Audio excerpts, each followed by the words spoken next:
right now. The BCS standings are causing a lot of consternation in this state, with Florida State above Miami despite Miami beating Florida State. Rich Waltz, Don McPherson, despite all the BCS controversy, Butch Davis has kept the Hurricanes very focused. How's he done it? Well, he's told his team to worry only about yourselves. This is a talented football team that has their destiny in their own hands. Should they worry about Pittsburgh? Pitt comes in at 5-3, and those 3 losses, I think you can call them quality losses. Well, Pitt is a better team than their record shows. A double overtime loss at the Carrier Dome to Syracuse, and then playing Virginia Tech to a field goal, and then the mystery game. They just didn't show up against North Carolina. They're going to have to show up today. Donnie and I have shown up. It's number 2 Miami and Pitt. First, the game day crew. They are outraged at what they consider a tainted ballot. The trailing opponent has won the popular vote, but still trails his bitter rival in the chase for the ultimate prize. Right now, let's join a spokesperson for the Miami delegation and get his thoughts on what he claims is a confusing and erroneous ballot.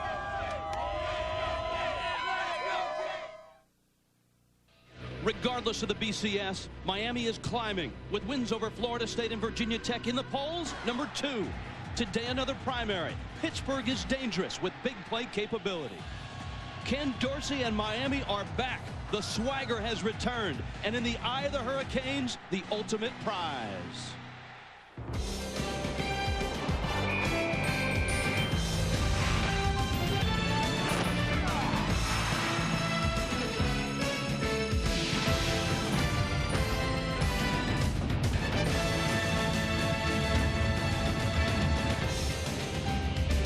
The Orange Bowl in Miami. The Panthers of Pitt at 5-3. The number 2 Miami Hurricanes. Number 2, that is, in the polls. In the BCS standings, Miami trails Florida State despite having beaten Florida State earlier this year. Hi, everyone. I'm Rich Waltz, and welcome to the Orange Bowl. If you think presidential voters in this state are confused, football fans are as well, especially in this city. They feel that they've won the popular vote, and they should be. In the Electoral College, we call the BCS the number 2 team in the country. But Florida football fans know a good thing when they see it. And today, they and you will get to see 2 of the top receivers in the country, and they're both from the city of Miami. With the first, here's Don McPherson. Rich, I watched Miami wide receiver Santana Moss in warm-ups, and he is an explosive wide receiver. He reminds me a lot of Sterling Sharp. He's got the power and the speed. He does it all for Miami. He returns kicks, he does the reverse, and last week against Virginia Tech, 2 big touchdown catches. He is an outstanding, explosive wide receiver. But for more on the other wide receiver from the city of Miami, let's go over to Holly Rowe. Pittsburgh's Antonio Bryant is from Miami, just a few miles down the road at Northwestern High School. He's just a sophomore, and this is his first appearance back in the Orange Bowl in his career other than high school. He's the number 1 receiver in the country, though, and he was overlooked by every school in the state. That's why he's at Pittsburgh, and he's looking to have a tremendous breakout game here today. He's coming off a game where he had 212 yards last week against North Carolina.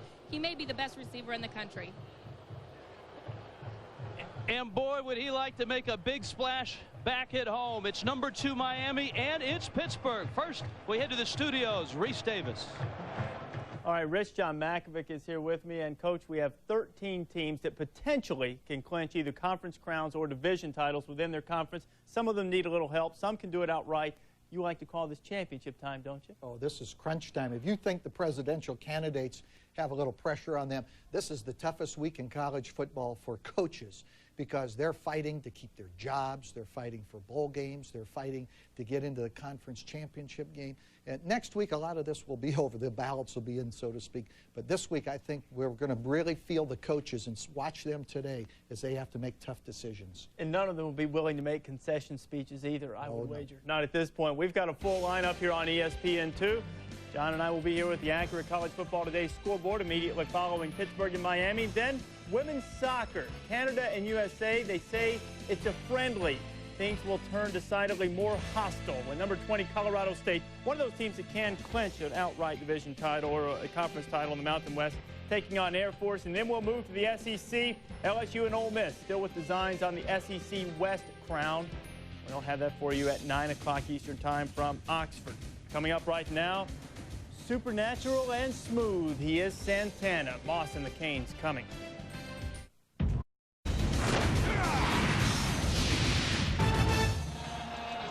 The Orange Bowl in Miami, home of the Hurricanes, number 2 in the country right now against Pittsburgh. Butch Davis has taken this program from the depths of NCAA sanctions to the number 2 spot in the country. And they're on quite a roll right now at 7-1. Walt Harris is trying to rebuild the program at Pittsburgh. And this year he's at 5-3. These next 2 weeks crucial to this Pittsburgh program at 2-2 in the Big East. And against Miami, he's 1-2. Has not won down here in Florida. The weather was a concern for Pittsburgh, and Don McPherson, 75 degrees and a slight breeze, but the humidity is not that bad. I think that's a break for the Panthers. Yeah, just walking around on the field a moment ago, Rich, it was nice and calm down there. The wind is picking up just a little bit, making it very comfortable. Pittsburgh won the toss, deferred. Miami will receive.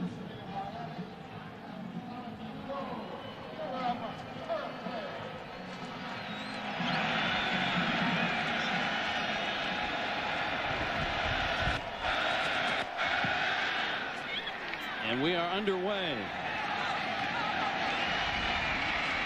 Darrell Jones. And Jones is out to the 22-yard line. Miami takes over. Ken Dorsey as a starter. He is 10-1, and he's averaging 46 points a game as a starter.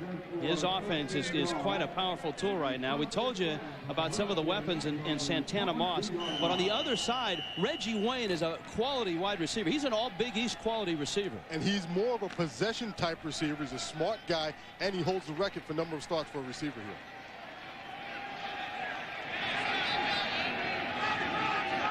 James Jackson behind Najee Davenport. And it's Jackson who stumbles to the 23-yard line. Mike White made the stop for Pittsburgh. Walt Harris couldn't stop talking about these 2 offensive tackles, McKinney and Gonzalez. He loves these guys. Yeah, and both of these guys did an outstanding job against Virginia Tech. The quality offensive line who give Dorsey plenty of time. And they must watch Brian Knight, one of the best pass rushers in the country, 9.5 sacks this year. And he's a guy who knows how to come off the edge real strong, so they'll keep an eye on him. Pittsburgh must get pressure on Dorsey. Moss in motion. Jackson the carry. And he's stopped at the 24-yard line. The Pittsburgh defense is ranked 3rd in the Big East. They have 3 quality linebackers, not a senior among them. Amir Purifoy in the middle. Beinecke gets the start, and Gerald Hayes on the outside. This is the question mark for Pittsburgh. Their secondary, and especially their corner. Shante Spencer is a freshman. Sean Robinson, a sophomore. That's not good when you're going against Miami. No, it's not good, and they're not as fast as those Miami receivers, so they have a huge task today. Miami faced with 3rd down and 7. Here comes a blitz. Dorsey completes it. It's caught out to midfield. A sliding Reggie Wayne with a first down.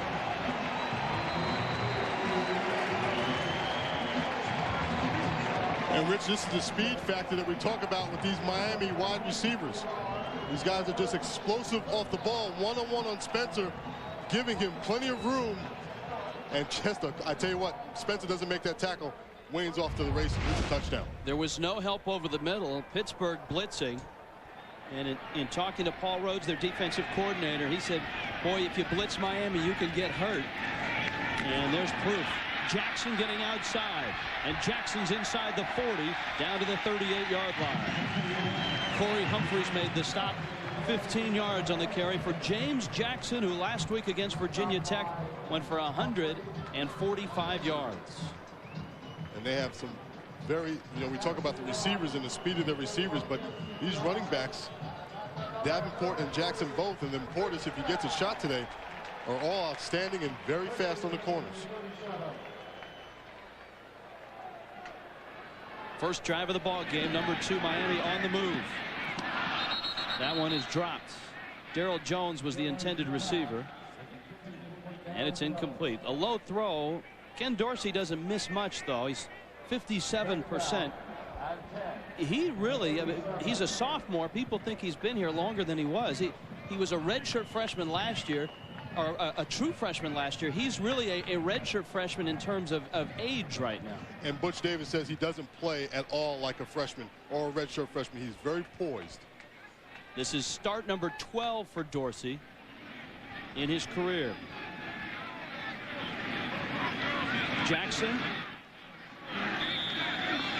to the 36. Brian Beinecke made the stop. It was a disappointing loss last week for Pittsburgh against North Carolina, but both Paul Rhodes, the defensive coordinator for the Panthers, and Walt Harris said the defense played very well last week. 3rd down and 9.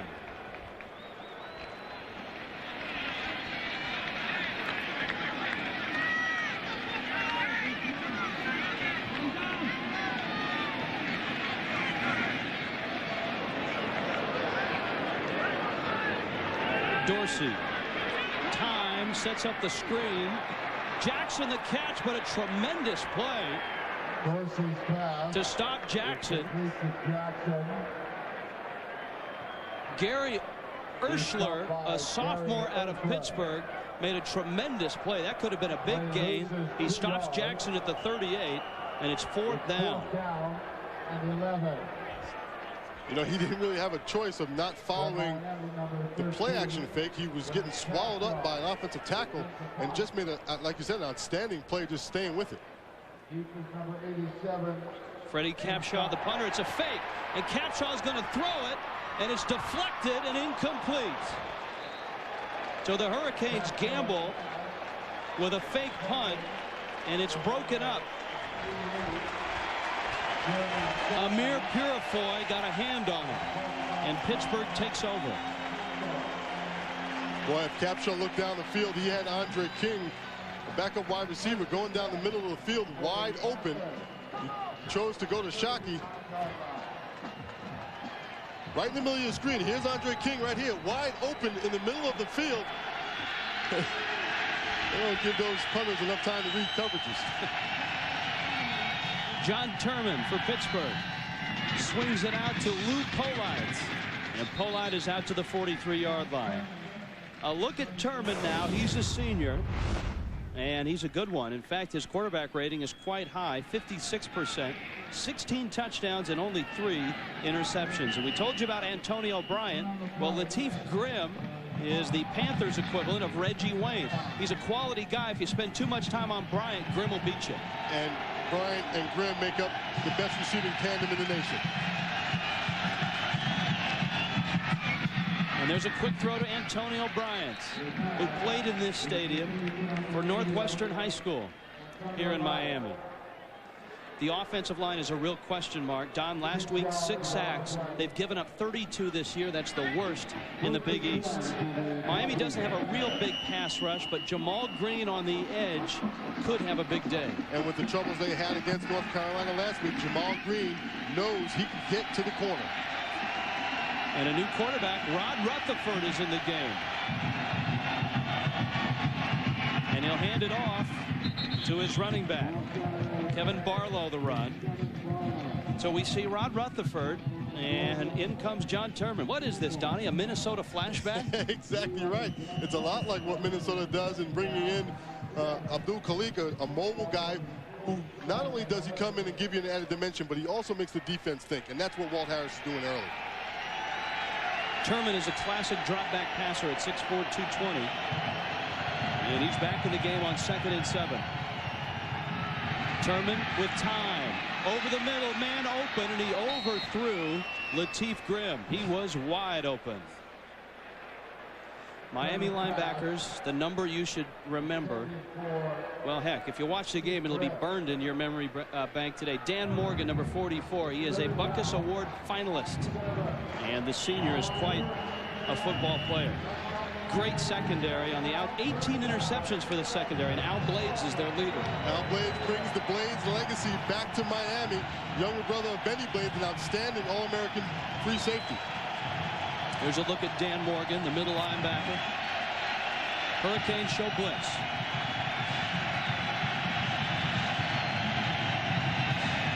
Turman, lots of time, dropped. Antonio Bryant who did not have a good game against Miami last year. And he drops this one. Rich, Pittsburgh cannot afford these kinds of mistakes early. Wide open, Bryant has to pull that ball down. They're not going to get too many of these opportunities as this game goes on. Here's an opportunity with Andy Lee getting set to punt. An opportunity for Miami because Santana Moss is deep and they hit the punter. Flag is down and the ball bounces out of bounds. The question is it a 5-yard, which would not be a first down, or a 15-yard, which is automatically a first down? I think they'll get the 15-yard type because 2 or 3 guys ran into him. Personal foul, and Jim McConaughey says that's 15 yards, though Butch Davis doth protest. I don't know if he said doth. Personal foul. Roughing the kicker on the defense. First down.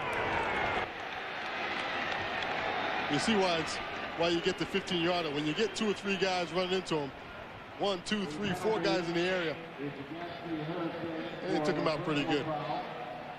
Again, Rich, Pittsburgh is getting yet another opportunity. They missed Latif Grimm on the deep route over the middle, then the drop by Bryant, and now a penalty that gives them more life. They have to take advantage of these mistakes and these opportunities early. Panthers have to be happy with the fact that they've been able to give John Turman time, though, to find those receivers. 1st and 10 at the Miami 32. Turman again with time. Overthrows his man. It's incomplete. Lou Polite. Rather, it was Chris Wilson, the tight end, the intended receiver.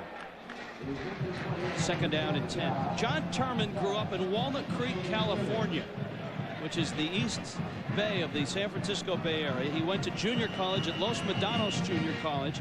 And the interesting thing about Turman is he played high school football about 15 minutes away from Ken Dorsey, the starting quarterback for Miami, who played at Miramati High School in Orinda, California. It's also in the East Bay. And here they are in the Orange Bowl in a very important Big East battle. Dustin Pachotti, the carry. Dan Morgan in on the stop.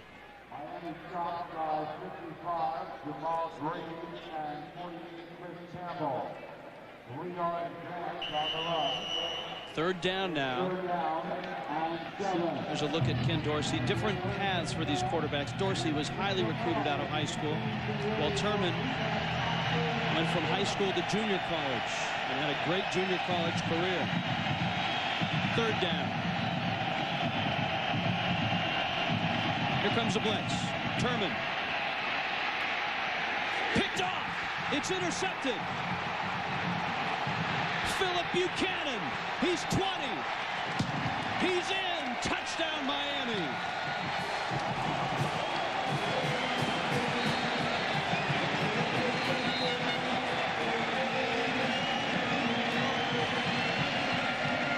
It's the 6th time this year Miami has taken an interception back for a touchdown.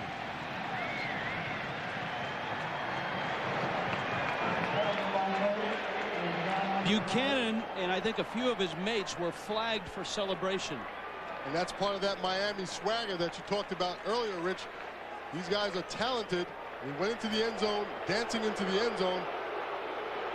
That's going to make a long point after kick.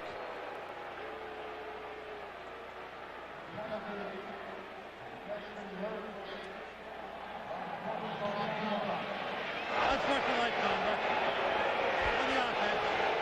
Points are good and they force on the extra point.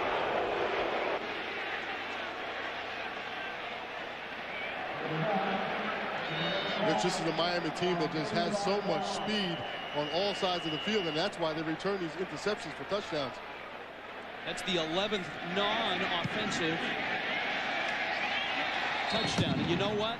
It cost them a point. Butch Davis is not happy about that. The Miami Hurricanes have come up big on defense again. And Miami, number 2 in the country, on the board first against Pittsburgh. 6-0, number 2 Miami on top of Pittsburgh. And for the Panthers, a disastrous screenplay, which turned into 6 points. And it was really a scramble by Turman. See, he can't see the corner right now, Buchanan, because he's shaded by the pass rush. So Buchanan comes literally out of nowhere for Turman. And you don't think Miami wants this game. You don't think they want to prove something to the people at the BCS. Look at Damian Lewis, 92 right there, no helmet. What's he do? He goes down the field and makes a block for Buchanan. That's a great hustle by the headless defensive lineman. Well, helmetless at least. There's a look at Turman. John Turman was pulled from last week's game, but it had nothing to do with his performance. He's diabetic, and he was sick most of the week going into North Carolina. He had to take IVs at halftime, and Walt Harris felt that he just wasn't right physically. That's Rod Rutherford, who is that backup quarterback, returns the kick out to the 19.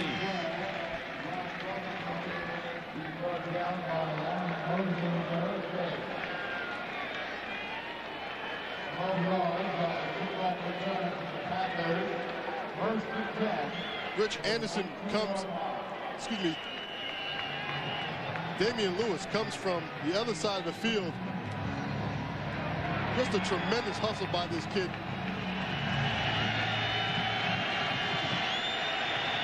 First and 10 for the 18.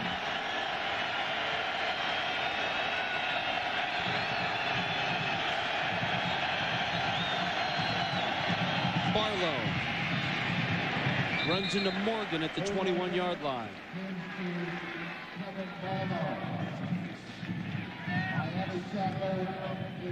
Which that time Pittsburgh went to 4 wide receiver set and then ran Barlow up the middle. They're trying to mix things up and give Miami different looks offensively. Where they're going to win is if they stay in their basic set and execute. They had some opportunities in their first drive. They have to execute.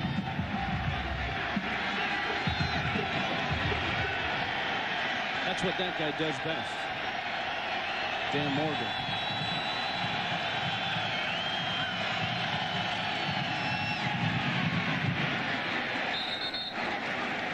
Lou Poli now to the 24-yard line. Dan Morgan has made a lot of tackles in his career, and with that tackle he has just passed George Myra Jr.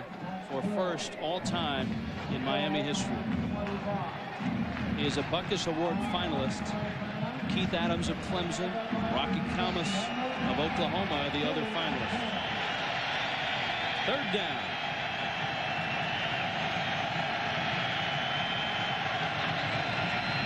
Turman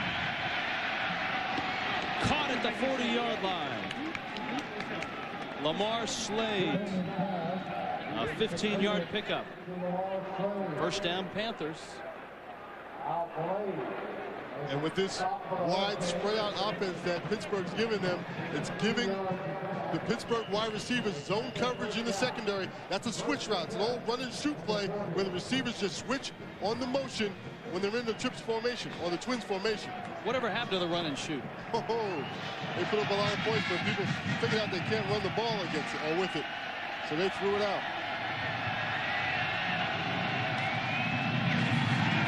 Turman a quick throw, and it's dropped. Lamar Slade couldn't hold it. We have a whole bunch of football for you on ESPN and ESPN2. Starting at 4 Eastern, number 14 Ohio State taking on Illinois, number 20 Colorado State and Air Force tonight on ESPN2 at 6 Eastern. And then Georgia against Auburn, number 13 against number 23. That's on ESPN. LSU and Ole Miss tonight on ESPN2 at 9 Eastern. ESPN, ESPN2, your home for college football on the internet. Second down 10. Look out.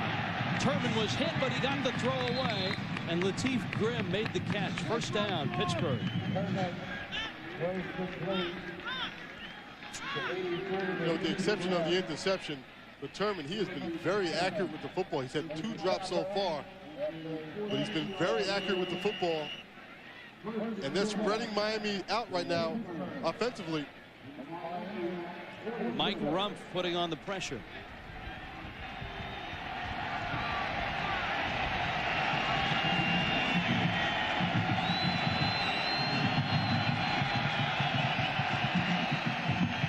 on first down to the 44-yard line. We check in with Reese Davis. Reese? All right, Rich, a couple of Big East teams looking for that other bowl spot, bowl eligibility. Syracuse and Temple. Cuse. That's a punt block. Mike Schaefer does. Kyron Johnson knocking it out. The Owls, no more room for error. They're up 2-0. Johnny, that's your old team and your old stadium. That's right. It's an old baseball score. 2-0. See if Temple can hang on. R.J. English, who has rotated all year long with the starting 2 wide receivers, is out for this game. That's why we've seen Lamar Slade in there. Barlow goes nowhere. Right now, Pittsburgh can't run the football. Damian Lewis made the stop. A torn ACL. He's out for the season. Pittsburgh is not real deep. When you rebuild a program, it takes you 4, 5, 6 years to build that depth up. And they are going to miss R.J. English today as they try to spread Miami defense out. They've already used 4 wide receivers on a number of occasions. So that loss of R.J. English is going to cost them and hurt them later in this ballgame. Quiet day for Bryant so far. 1 catch, 1 drop. Turman. Bryant, and the ball may have been tipped. Or else Turman just threw a duck. And it's incomplete. 4th down, Pittsburgh. Donnie, what happened there? Well, Turman has got to keep his feet underneath him and follow through on the throw. I'm not quite sure what Walt Harris is talking to him about, but you see so many men coming. It's man coverage down the field. It may have gotten tipped. I don't think he just followed through on the football and just pulled the string on it.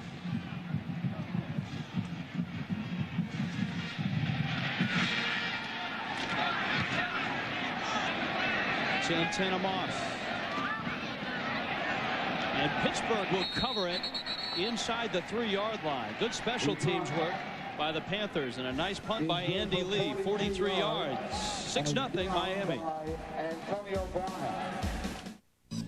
ESPN2's presentation of college football is brought to you by 1-800-CALL-ATT for collect calls, and by Red Zone from Old Spice. Intense protection for intense people.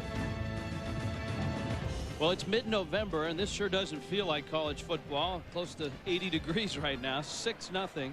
Number 2 Miami on top of Pitt.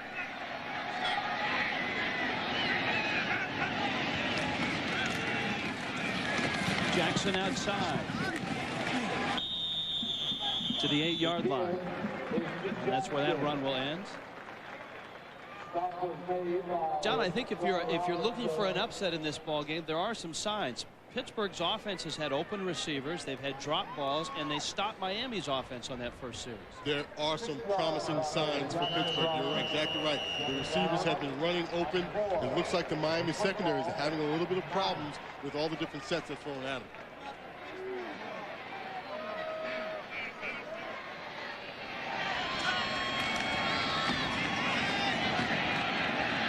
Jackson to the 11.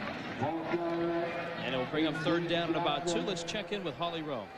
The offensive coordinator for Miami, Larry Coker, has been around some pretty good backs. Barry Sanders at Oklahoma State, Eddie George at Ohio State, and Edgerrin James here at Miami. He made a tape the last couple of weeks for James Johnson and said, this is how these guys finish the run. He said that's the thing that they have done the best in their career, and so he wants Jackson to keep pumping those legs hard at the end of the runs. He's done that on his last 2 carries.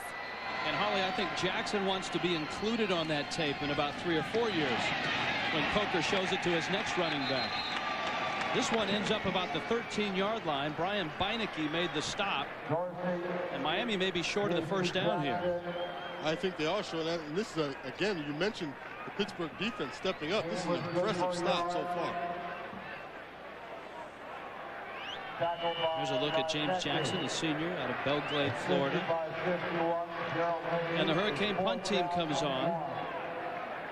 So Pittsburgh defense should get the ball back in a good spot. Now flags go down. Movement up front.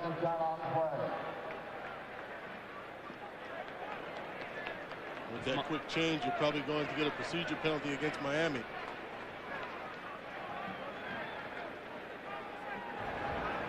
Dead ball. Ball start. on the offense. 5-yard penalty from the line of scrimmage. Repeat the down. And Butch Davis is acting about the deking when players are not allowed, defensive players are not allowed to give a false move that's designed to pull people off sides. Capshaw. Whoa, just got it away. No flags. This is Antonio Bryant, and he goes down at the 42-yard line. Pittsburgh will have it at their own 42. In the Orange Bowl, looking for an upset. 57 yards on the kick, no flag.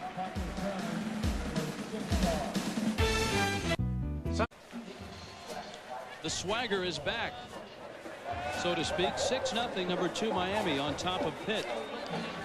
I've never seen cheerleaders wearing shades.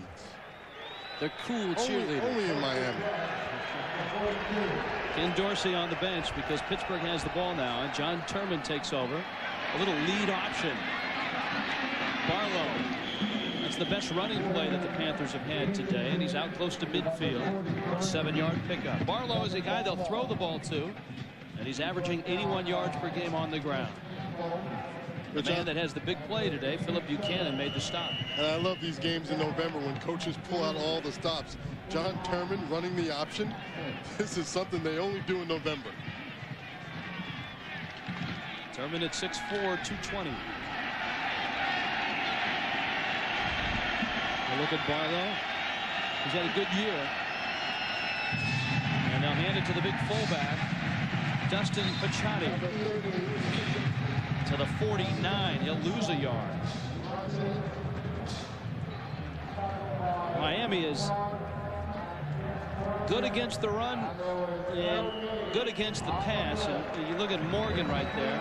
Only 113 yards a game on the ground. And there's a big reason why, 44. And I'm very surprised that Pittsburgh right now is running the ball as much as they've had. They've had people open in the pass game.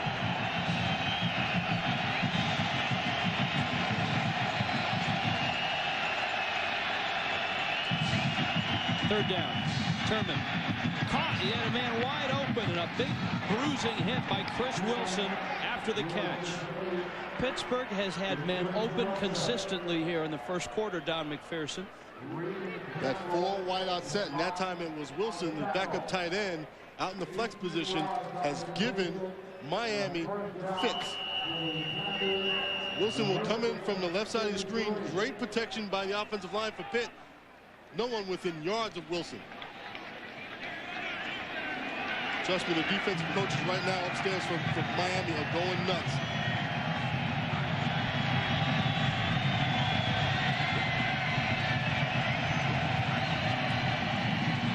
Turman, a quick throw and a catch at the 28-yard line.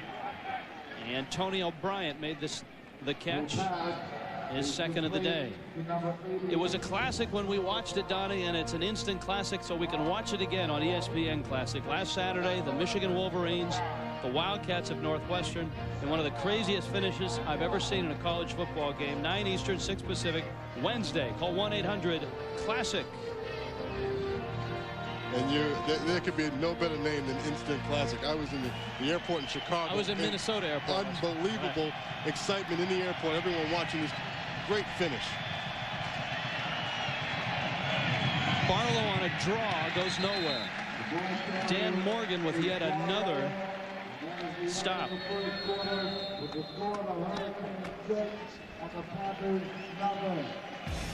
He's in on just about every stop the Hurricanes make. And the Hurricane defense has Miami on top. Number 2 Miami leads Pitt 6-0. Louis. Number 2 Miami on top of Pittsburgh as we start the second quarter. 6-0 downtown Miami. Isn't that convenient? The national championship will be not right here in the Orange Bowl, but up at Joe Robbie in the Orange Bowl. Third down and 6. And the blitz is on the way. Turman to the sidelines. It's caught at the 21. And the officials say catch. Lamar Slade, the sophomore out of Yorktown, Virginia, in front of Mike Rumpf. And Slade did exactly what you're supposed to do on a close call, Rich. Stand up and stop politicking. Sell it. That's now, right. That's a bad word in this area, Don. Don't say that. Well, nice break on the ball by Rump. And Slade protects it with his body. That's a smart play by Slade to fall in and protect the football with his body. And the Panthers have driven to the Miami 21 on first down. Turman over the middle. Caught by Latif Grimm. And he's close to the first down. Edward Reed made the stop, and Turman took another hit. And we head to the studios. Reese Davis. Reese? All right, Rich, East Carolina trying to become bowl eligible against Houston. This is Keith Stokes. Boy, you just don't see enough of the old spin move anymore, do you? Try the left side. Oh, yeah, I remember the wall set up on the right. 59 yards. He'll take it back to the house, and East Carolina added another touchdown. They're up on Houston 14-0. Thanks, Reese. Right now, Pittsburgh on the move. First and goal, just inside the 10. John Turman. Quick throw and another catch at the 4. Latif Grimm. And now Turman's receivers are starting to catch the ball. And you know what? The Miami defensive secondary is giving them a lot of room. I'm surprised down here inside the 20-yard line. Walt Harris's offense, you see he's starting to throw that ball a lot more. Get rid of those run plays, Walt. Throw the football. You're doing well with it. Second and goal. Turman's 5 of 5 on this drive. Scrambling, in trouble, and goes down to the 4. Jamal Green, the sophomore out of Camden, New Jersey, made the stop, and so Pitt is faced with third down and goal. David Priestley, number 11. Rod Rutherford, number 12, surrounding Harris.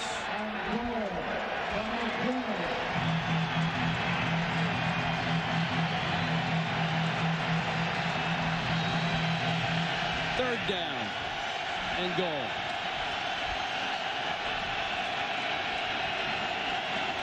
Turman. Caught, touchdown, Chris Wilson. And Pittsburgh ties the game.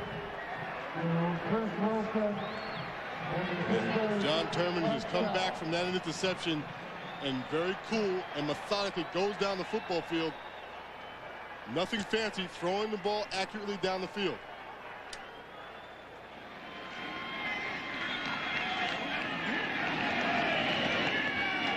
Remember, Miami missed an extra point, which was actually about a 42-yard extra point because of the taunting call after their touchdown. So Pittsburgh with an opportunity to take the lead, and they do. Nick Lotz adds the point. Butch Davis and the number 2 Miami Hurricanes at home, but down by a point. Pittsburgh on top.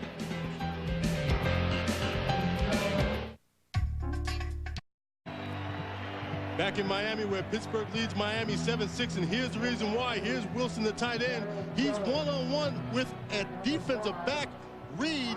Reed does not challenge Wilson, and he gives Wilson a simple little out route, wide open for the touchdown. The Miami secondary needs to be more aggressive, especially down inside the 5-yard line. Chris Wilson, his second touchdown of the year. And so the Panthers have a 7-6 lead.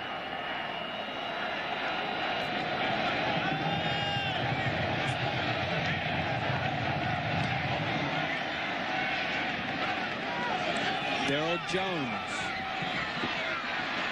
Jones out to the 32-yard line. And Miami will have it on 1st and 10. We check in with Holly Rowe. Guys, we asked the coaches yesterday if being number 2 in the country has given Miami its swagger back. The coaches said the older players have done a nice job keeping the younger players humble. But the last 2 drives down the field, I'm seeing a lot of talking. The secondary for Miami taunting the receivers of Pittsburgh. They started making big plays. Maybe they need a little more humility right now. They could have used it on that interception return. It cost them a point. Dorsey. Nice catch. Jeremy Shockey, the tight end, right near midfield. And a good throw on the move by the sophomore quarterback. Shockey's a tight end, they say, is a wide receiver impersonating a tight end. He's a lot like Kevin Wilson for Pittsburgh. He's not that big of a guy, runs great routes, and has tremendous hands.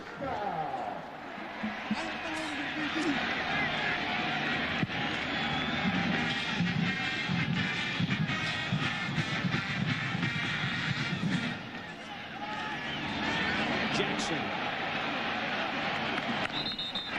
A step or two from a big one. Let's check in with Reese Davis. All right, Rich, in the SEC, Scottsfield and Starkville, Mississippi State and Alabama, Dogs on the move. DeCenzo Miller.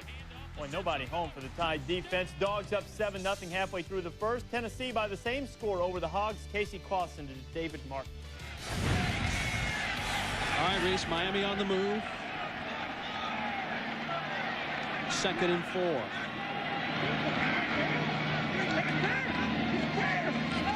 Dorsey, a quick throw. Caught by Moss. To the 32.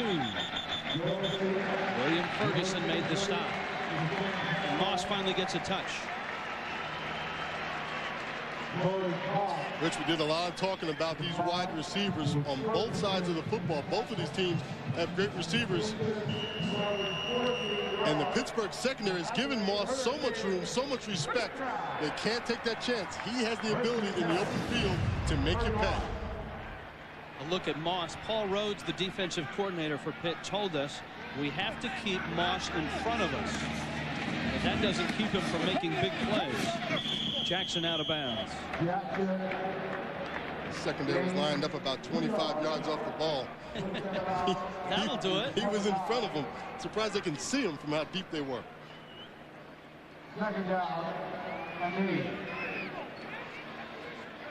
Pitt has had some close calls this year. The 3-point loss on the road to Virginia Tech. Michael Vick played almost exactly a half of that game. He came out with a few seconds left in the first half. And Virginia Tech won on a late field goal.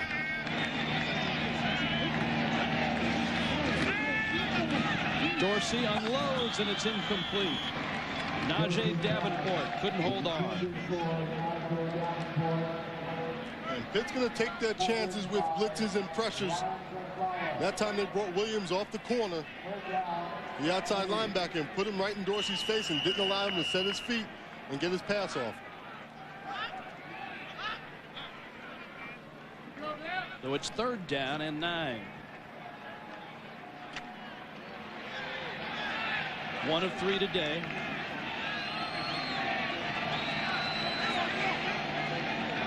Just about in field goal range.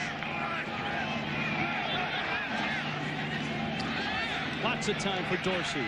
A bullet. Flags follow. Reggie Wayne was the intended receiver. And he went down in a heap. And you're going to get Ferguson in the corner going over the top of Reggie Wayne.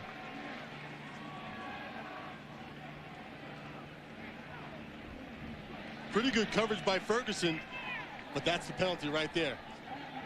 He didn't anticipate Reggie Wayne making the break when he did. These Miami receivers will take the route deeper than most wideouts. Miami has been known for this over the years, of their receivers going 4, maybe 5 yards deeper than most teams where they break their route off. That time Reggie Wayne cut it off a little bit soon, and Ferguson was all over his back. What does that do to a defensive back? It drives them crazy because they're used to teams and receivers breaking at 12 or 15 yards. Miami will go to 18 yards or even 22 yards before they break their routes. Jackson down to the 12. It's a big first down for the Hurricanes.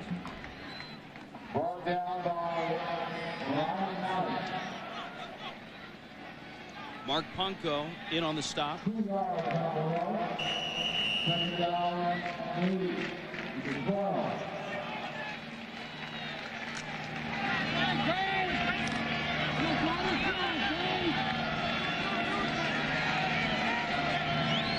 second down.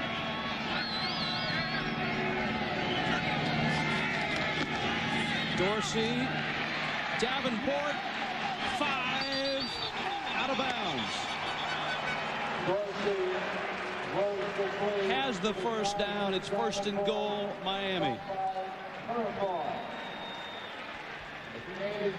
Both of these secondaries are young. Here again, Williams, number 34 off the corner, forcing him to throw hot and then miss tackles. Pittsburgh cannot afford these kind of mistakes defensively. You have a chance to stop Najee Davenport, and not allow him to get the first down.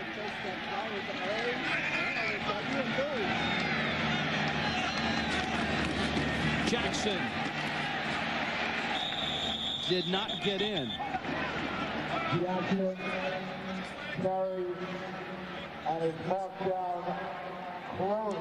Rich, this is an impressive drive for the Pittsburgh defense.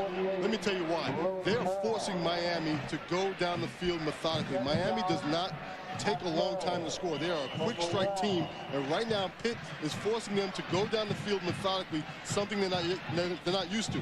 Miami may score here, but Pitt can take something out of this. Dorsey straight ahead, he's in. Touchdown, Miami.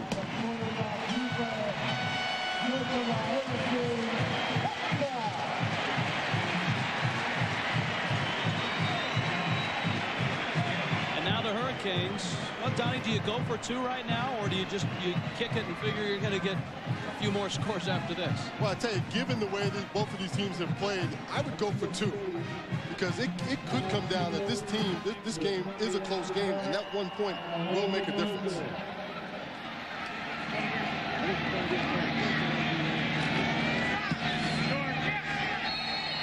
But maybe in Butch Davis's reasoning, 2 points isn't as assured as the 1, and so he takes the 1. 13-7, Miami on top. Hurry, the sun. I can't handle this thing! It's times like these I wish I had a Pontiac Grand Prix.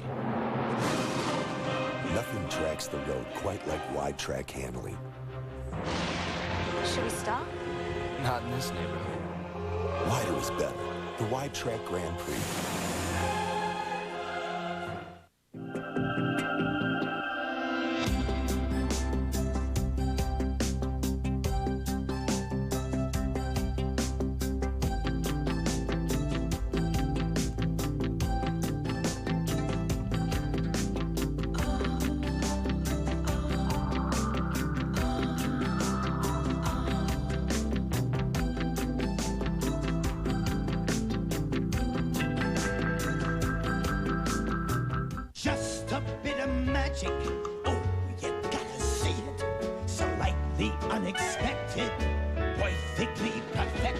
High-definition television, made possible by Panasonic.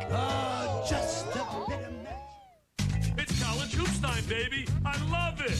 Get ready for the season with my college basketball preview from ESPN the magazine. I'll give you my picks and pans for the run to March Madness. Pick it up on newsstands now. It'll be awesome, baby.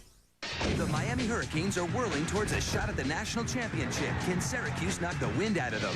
Miami versus Syracuse at 6:30 next Saturday on ESPN. ESPN2's presentation of college football is brought to you by Buick and your local Buick dealers. And by 989 Sports, only on PlayStation. Plenty to do down here in Miami. Number 2 Miami on top of Pittsburgh, 13-7, as Pittsburgh tries to adjust to the heat. It's not easy for a northern team to come down here when you get into late October or into mid-November. And surprisingly enough, Pittsburgh didn't get here until last night very late, but they're playing well. 9 plays, 3 minutes, 13 seconds. That's impressive for the Pittsburgh defense.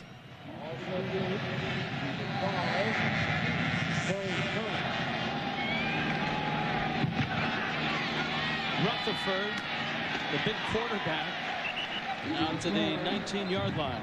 Down below, Holly Rowe. Guys, that last series and that last drive took a lot out of this Pittsburgh defense, and they know it. They're exhausted.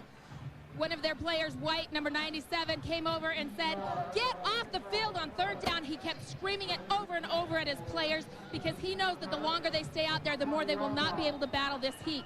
The coaches said, catch your wind, get water, and stay off your feet. They're trying to preserve them and get their energy back.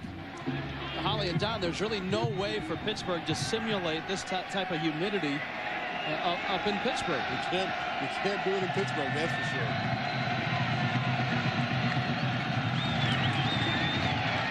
Barlow to the 19-yard line. Remember how tough it used to be for teams to come in here? They won 58 straight games in this stadium.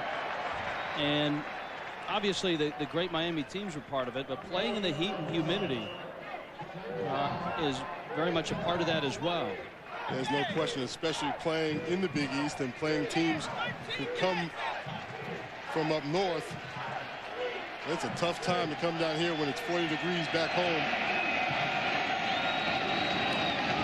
Rod Rutherford is in, and Rutherford running the option to the 20-yard line. Cornelius Green and Chris Campbell made the stop.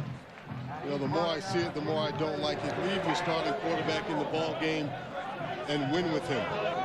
John Turman did an excellent job in that last series of coming back after the interception, getting his rhythm back, being accurate with the football. His receivers made some key catches. They stick with your man and go with him. And now he comes in a 3rd down and 10 hole.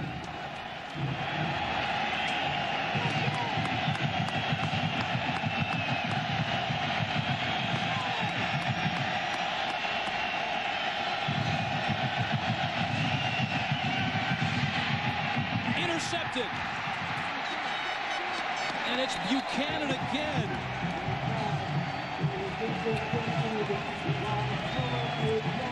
Well, Pat Buchanan got a few too many votes last week, and Philip Buchanan has a pair of interceptions. I don't think there's any relation between the two.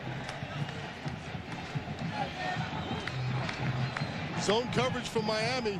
They drop Morgan in the middle of your screen. Just too many orange jerseys out there for Turman. Buchanan took the first one back 72 yards for a touchdown.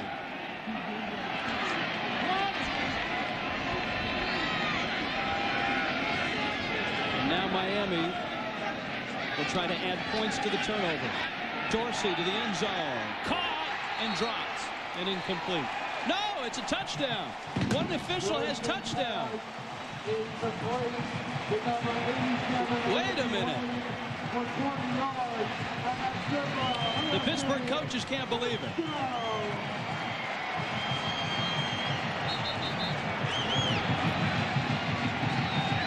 And I think the officials are going to huddle up.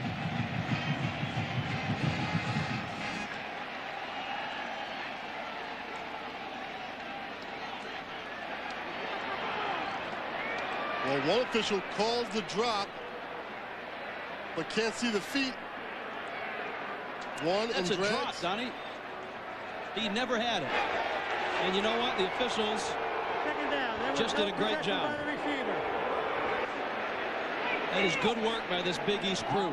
That is great work by these officials and brave work by these officials to call it off. The feet are good, but he never catches the football. So one official's on the feet, the other one just sees the ball, knows it's a drop, doesn't call it. And the one on the feet made the call touchdown. Exactly. And Butch Davis is upset because he saw a touchdown. But once Butch sees the film, he'll probably still be upset, but that's coaches. That's right. 2nd down and 10.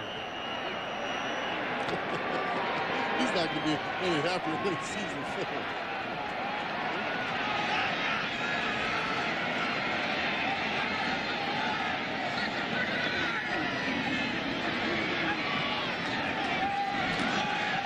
Moss on the reverse. He's caught and dropped. What a play by Mark Punko. Short of the first down. Punko, the junior, out of Delmont, Pennsylvania. Rich, that was a big-time play by Ponko because Moss is just so dangerous. We talked about him in the open, his speed, tremendous speed. But watch Ponko just come right up the field. It's a bad angle, a dangerous angle for him to take because Moss has the speed to get around him. But once he got his hands on him, a great tackle in the open field. 3rd down 4.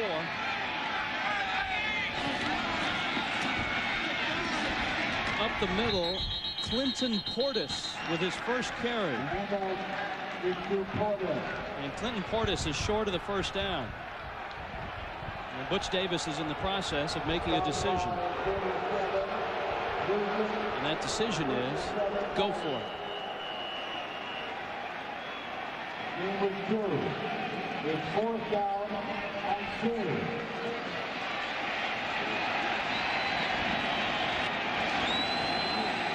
Fourth down and 3. This isn't 4th and inches. This is 4th down and 3. Which Butch Davis is playing for the points. That's why he makes this decision. Ken Dorsey doesn't see exactly what he wants, so he calls a timeout. 13-7, number 2 Miami with a decision to make and a 6-point lead. Sundays mean adventure on OLN. Wild Survival with Corbin Burnson brings you true tales of terrifying ordeals in the outdoors. A forest fire forces a hiker into a race for his life. A climber careens down a mountain. And a teenager confronts a swimmer's ultimate nightmare. Find out how the will to live can make heroes out of everyday people. Wild Survival with Corbin Burnson on Adventure Sundays, 8 p.m. only on the Outdoor Life Network. Movies, movies, new hit movies, movies, movies, movies, movies, movies. For new hit movies, I wanna see stars. Stars has more new hit movies in prime time. Movies you'll see first on Stars and only on Stars. Just one of 12 commercial-free movie channels, only $10 more per month with your Total Choice package. Your 2-minute drill begins now. Which head coach led Nebraska? Which Buccaneers fullback was Which tennis phenom defeated Steffi Which high Graf? schooler did the Clippers draft Red Vaughn? UNLV. Gordy Howe. Joe Gibbs. Correct. Yes! Test your sports knowledge by watching the ultimate sports quiz show. What White Sox slugger's nickname is the Big Hurt? Frank Thomas. Correct. Which Pittsburgh Steeler rushed? What team lost to Duke on the last-second shot? Charles Oakley. Cy Young. Don Sutton? Florida. ESPN's 2-minute drill. Have you got the answer? Mondays and Thursdays at 7. Sophomore Todd Sievers, the place kicker for Miami. Inside the 40, he's a perfect 7 of 7 this year. And this would have been about a 30-yarder. Miami going for it on 4th down and 3. Portis in trouble, and he's not going to get it. Pittsburgh stops Miami again.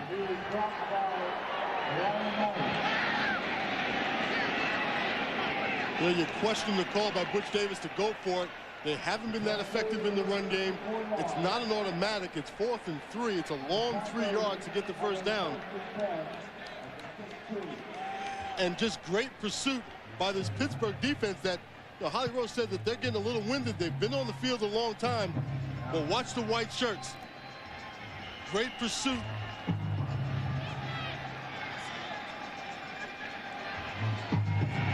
And Butch Davis sees his strategy just not work. Now the Panthers with it, and they've got to be careful about it. Turman's throw is caught out at the 40-yard line. Latif Grimm. And Latif's got to be careful he doesn't get a flag. Yeah, there's a lot of taunting going on both sides of the ball. Both of these teams are getting in each other's faces a little bit.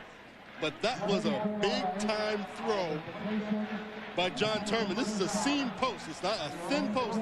And that ball's right on the money. Bill Curry calls that the skinny post. Skinny post. I love it when he says that, too. 6 minutes left, first half. 13-7, Miami on top, Pittsburgh on the move.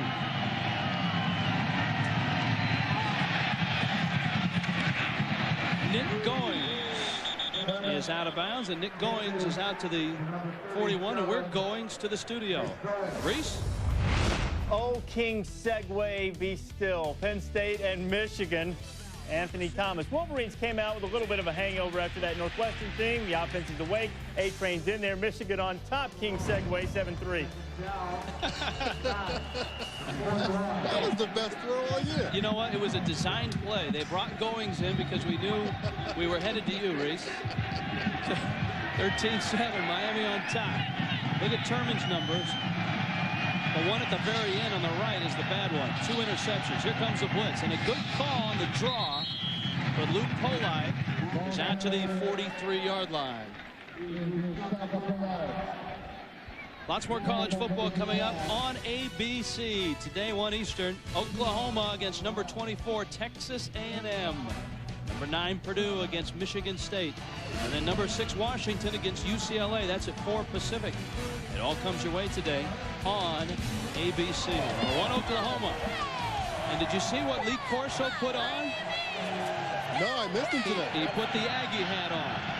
Lee Corso called for the upset. 3rd down.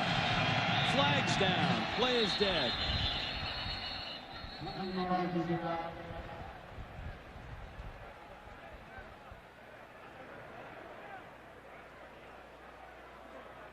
Procedure against Pittsburgh. Walt Harris is in his 4th year. Dead ball. Full start. On the offense. 5-yard penalty from the line of scrimmage. Repeat the down. He is known as a great mentor of quarterbacks. He was an assistant with the Jets. Also a litany of great colleges in his background: Ohio State, Tennessee, Illinois, Michigan State, Cal, and UOP. He played at the University of the Pacific in Stockton, California. Same place that produced Ron Turner of Illinois.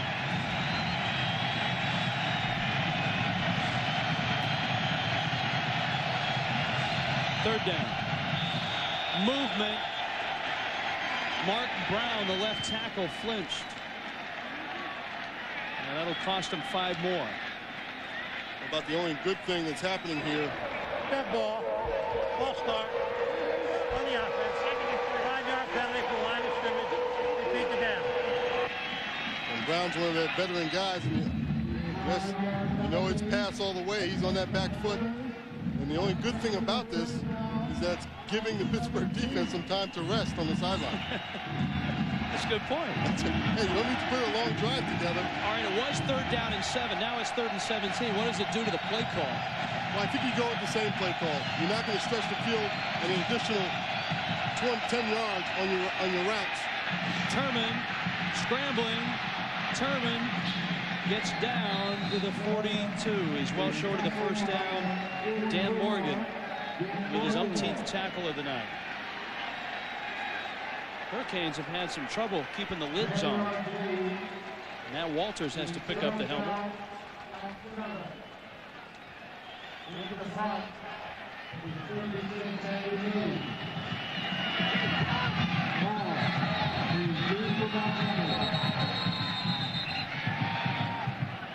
And on 4th down,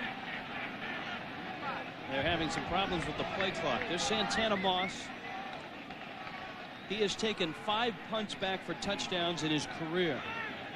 He's averaging this year, look at the average, 19 a return.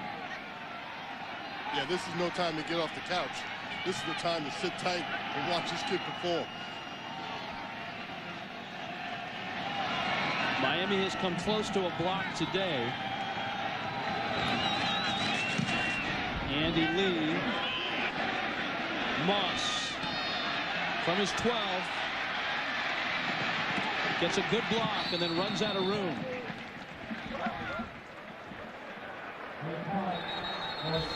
Good coverage by Pittsburgh. There goes the helmet. Miami's on top.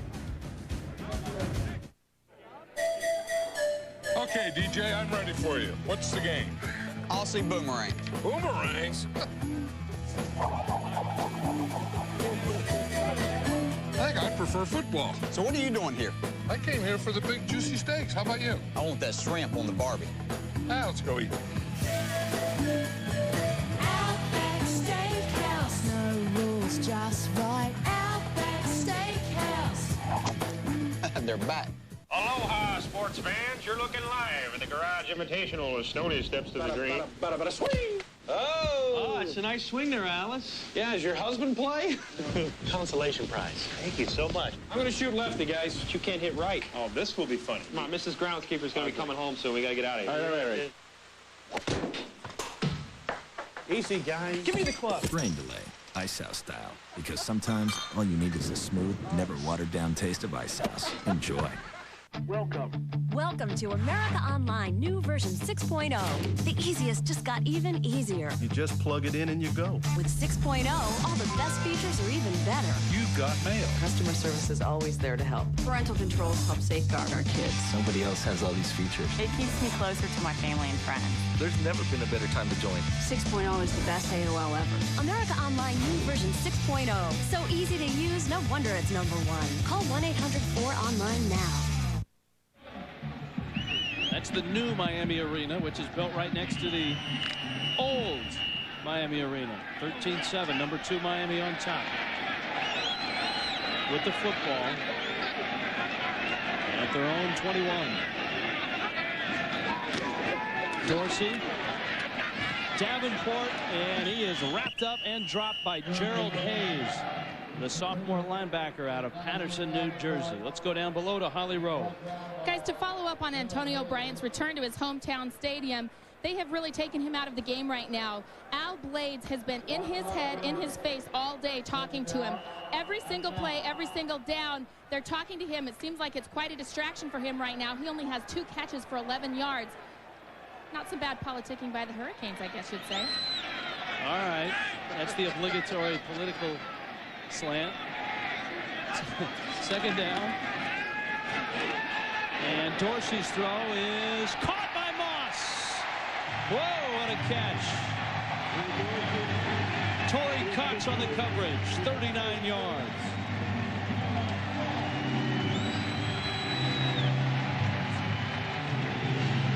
How do you cover this?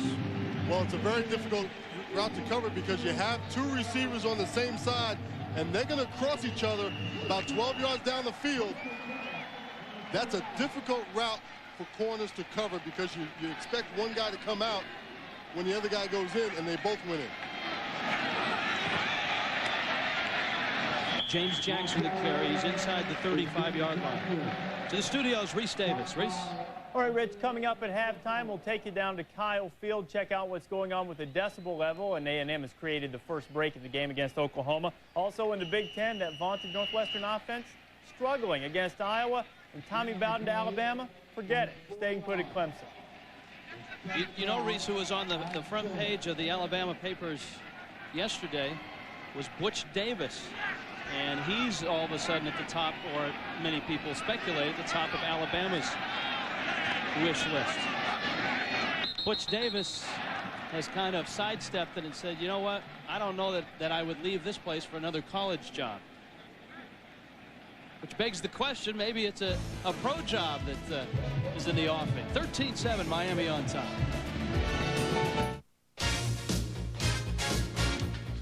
Okay, you're next. Yes, sir. Get your hands in it. Get your hands in it. That's it.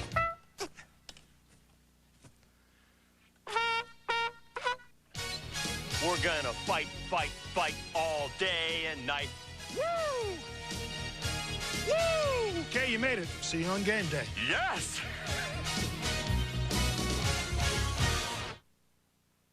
First and goal for Miami. So Larry Jones, he is at the guard. Touchdown, Miami! Here's Walker, Walker left side. Walker, Tom Walker will score. West Virginia has done it. Here's the snap. The kick is away. It is good! Boston College wins! Last play of the ball game. To the tight end, Brominski. He went down! This kick is in the air. It is good! It is good! One of the greatest wins ever! Let that celebration begin. Butch Davis and #2 Miami, a 13-7 lead. He told us yesterday, by no means are they looking past Pittsburgh. They've played extremely well. They beat Penn State, which is a big in-state rivalry for them early in the year that really kind of energized and jump-started their season. They had a great win against Boston College, and our players, when you play against Florida State and you play Virginia Tech and you play Washington in the schedule, you know, our players know who the really good teams are, and they have a lot of respect for Pittsburgh. A catch by Jeremy Shockey, but he was hit, fumbled the ball back. And we'll see where they spot it. The spot is important because they were looking at a first down. And they'll spot it at the 32-yard line. So it's 3rd down and 3. This is a similar area on the field where the last drive of the Hurricane died. Moss on a screen. And he's short of the first down. All right, Don McPherson. Butch Davis went for it on 4th down and 3 instead of a 30-yard field goal. Now, right now, Miami's looking at a much tougher distance, about 48 yards. And with close to a minute and a half left in the half, they have to go for it. They put themselves in a hole, and they have to go for it. I shouldn't say they put themselves in a hole, but I think they feel like they have to get points, and they won't be satisfied with a field goal here. Going to put it up. Caught by Moss. That's quite a catch. At the 27-yard line. First down, Miami. It stops the clock as they move the chains. Miami has 1 timeout left.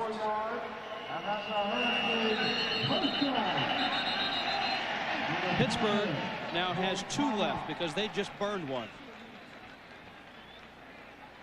And Walt Harris wants to give his defense a chance to catch their breath. And it's a good timeout for that very reason. Santana Moss, great speed, great moves, also great hands. That's a close call because the ball was actually underneath him, but he had his hands on it, and the ball does hit the ground. You get that hand underneath it, they're going to give you the catch. Yep.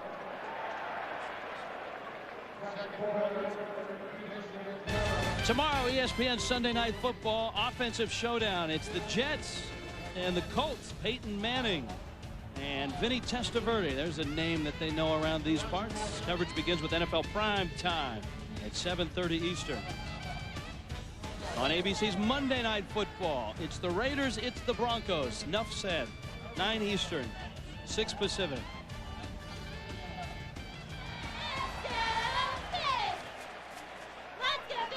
First and 10, Miami at the Pitt 27.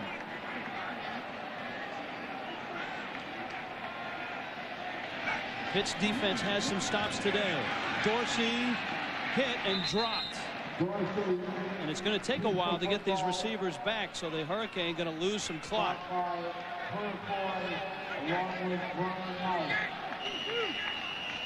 That time Miami sent 3 receivers vertical and left Santana Moss in the flat all alone, but the pressure by Pitt was too much for Dorsey. 2nd and 8. Dorsey. Nice catch by Reggie Wayne. First down, Hurricane. Clock stops. Chains move. Oh, wait a minute. Now they've waved it off.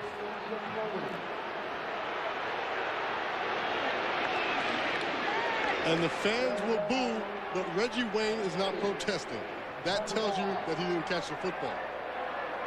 This turns into 3rd down and almost 9. And that's a tougher one to call than the last one. It looks clearly that he goes down with it. There it went. See it? When he hit the ground, Donnie, he didn't have the ball. That's a great call by the official. 3rd down. And 8. Dorsey hurried. Oh, another great catch by Moss. He is having a day. First down, Miami on the move. Clock will start once they spot the ball. Well, I love to see receivers catch the ball with their hands like that. Dorsey will spike it with 41 seconds. Now 40 seconds. It's an interesting time on the clock to spike, Donnie, just to stop the clock. There's plenty of time left from the 6-yard line. to run another play. Yeah, as a quarterback, you like a guy who's fast, you like a guy who has moves, but you love when a guy catches the ball with his hands like that. Great extension of the body by Santana Moss. You see the leg strength of this guy. He comes out of his break as fast as he goes into it. He is a nice receiver to watch. Second goal.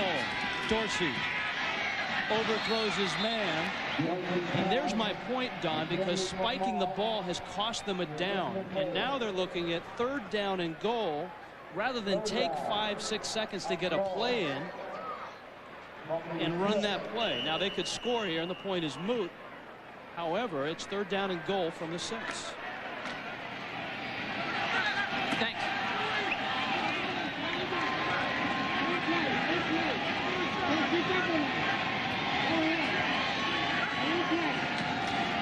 Dorsey, quick throw, caught, but not in. This is going to be 4th down and inches. What a tackle by Ferguson.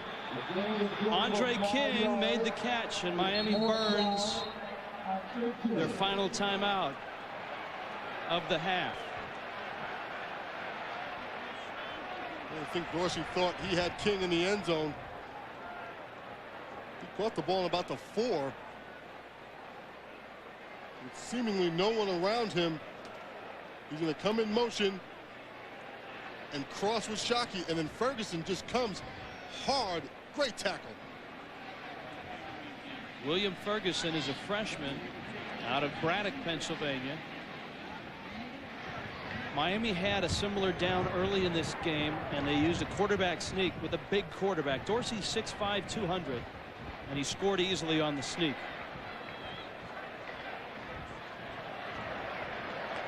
Our Buick halftime report coming up. Reese Davis, John Makovic. All the highlights from games going on, previews of the bigger games yet to come on this football Saturday in mid-November. The number 2 team in the country, the number 3 team in the BCS, Miami, facing a stubborn Pittsburgh team right now with 25 seconds left in this first half.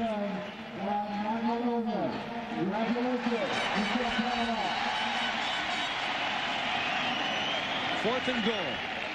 Rich, you know I love play action pass right here, but I'm expecting Miami right now to try to go wide with James Jackson and use his speed to try to get to the cone. No sneak, huh? No sneak. It's Jackson. Jumps. Is he in? No, he's not. Pittsburgh holds. What a stop for the Panthers. Unbelievable.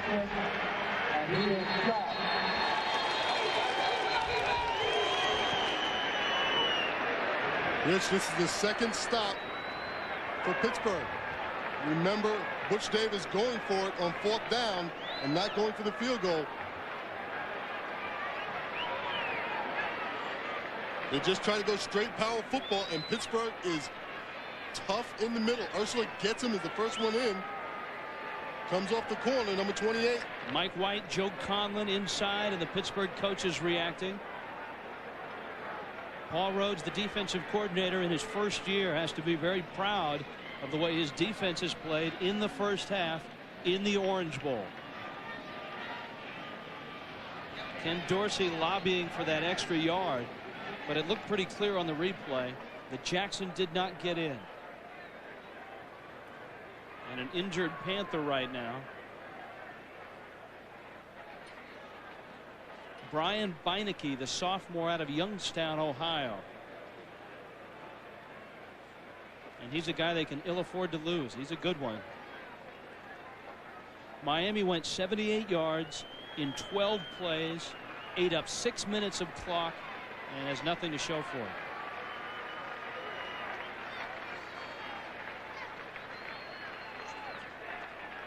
And this Pittsburgh defense may be tired, as Holly Rose said, but they are playing tough football. And there's Beinecke, 15. He made the initial hit. And you can see Jackson never got to the end zone. And now Pitt, who was worried about keeping Miami from getting in, has to worry about getting out. Buick halftime report is coming up. The Panthers can ill afford 2 points, and straight ahead goes Turman, and he's out. And I think a real shot in the arm for this young Pittsburgh team to come into the Orange Bowl against number 2 Miami and head to halftime down by 6. 13-7, number 2 Miami on top of Pittsburgh. It's the Buick halftime report. It's Reese Davis and John McAvoy. Guys. 13, the Pittsburgh Panthers 7 as we get set to start the second half. Rich Waltz, Don McPherson. They say, Don, to upset somebody, you got to have a lot of things go right early for your team, and that's what amazes me about Pittsburgh right now, because they had a lot of things go wrong, yet they're still in this game only down by 6. And 2 fourth-down plays that Pittsburgh defense held tough. Walt Harris can be very pleased with where his team sits right now. They will get the football to begin the second half.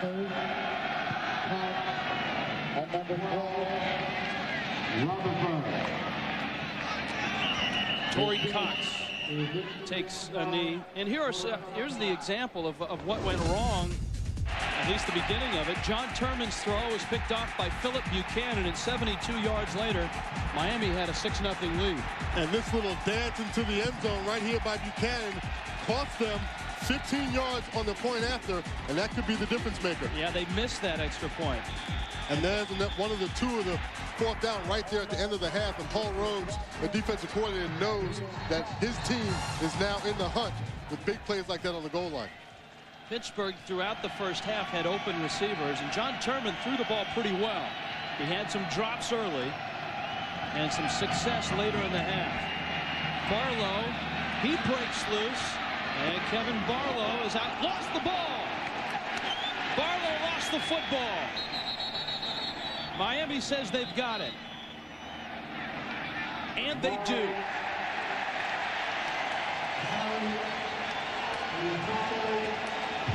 Well, we just got finished talking about those missed opportunities for Pitt. That time, Kevin Barlow made an outstanding run, avoiding people in the backfield. And look who comes up with it. Dan Morgan at the bottom of the pile, and Walt Harris is obviously not happy. And it was a tremendous effort by Barlow, but right now he's got to tuck the football away. And Rumpf gets a good pop right on the football and knocks it out. Number 8, Rumpf coming in right there, gets a pop right on the ball. 3 Pittsburgh turnovers. Ken Dorsey with time to the end zone. Incomplete. Santana Moss had a spectacular first half.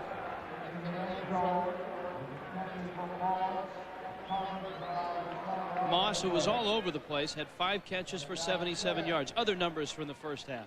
Donnie, what jumps out at you? Well, the 2 turnovers by Pittsburgh, it just took opportunities away from this team. But their pass yards, their total yards, they've done a fine job of hanging in offensively with a defense that they thought they were going to have more trouble with. Najee Davenport is out of the ball game with a sprained knee, and so Robert Williams is in at the fullback spot. One name we haven't talked about, Don, is DJ Williams, the fine young true freshman fullback for Miami. He hasn't played at all. He has a right shoulder that's sore, and so James Jackson now has a 3rd-string fullback in front of him in Robert Williams. Which makes it even more curious why Miami has been running the ball so much. Maybe they believe that they can wear down the Pittsburgh defense, but I think they're going to start to throw the ball up a lot more in the second half and try to put some more points on the board more quickly. 3rd down. Dorsey with time, and that's incomplete, and that was intended for James Jackson. And so Miami goes 3 and out. If you're thinking field goal right now, you better think about 49, 50 yards. And this ball could have been caught, but Dorsey just fires that ball. Those running backs don't like it when you fire the ball at them that closely. And on 4th down, Miami says, what the heck? 50 yards, 49 yards, let's just go for it. 1 of 4 today on 4th down.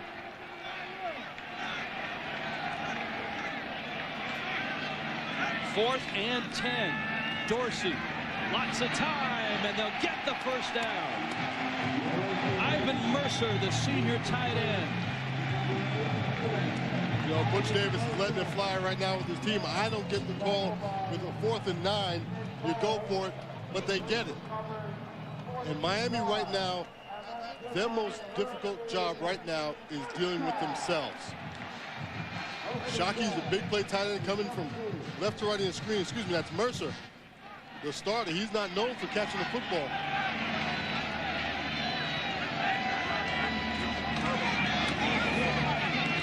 Jackson to the 12-yard line. Amir Purifoy made the stop. Rich, this is a ball game that Miami has to battle themselves most of all. Pitt is not Florida State. They're not Virginia Tech. And they don't come in with this big mystique and a big-time game that gets you pumped up. And right now, Miami's finding themselves in a dogfight with a team that doesn't really challenge them and get in their face as much. Right now, it's all on the Miami team. 2nd down 5. Dorsey, man wide open, touchdown Miami. It's Mercer again.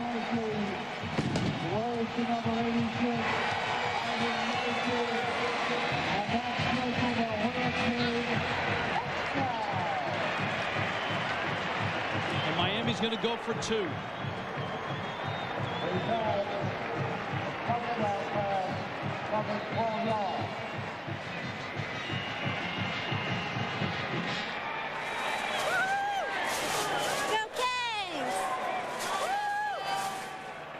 Mercer's first touchdown this year.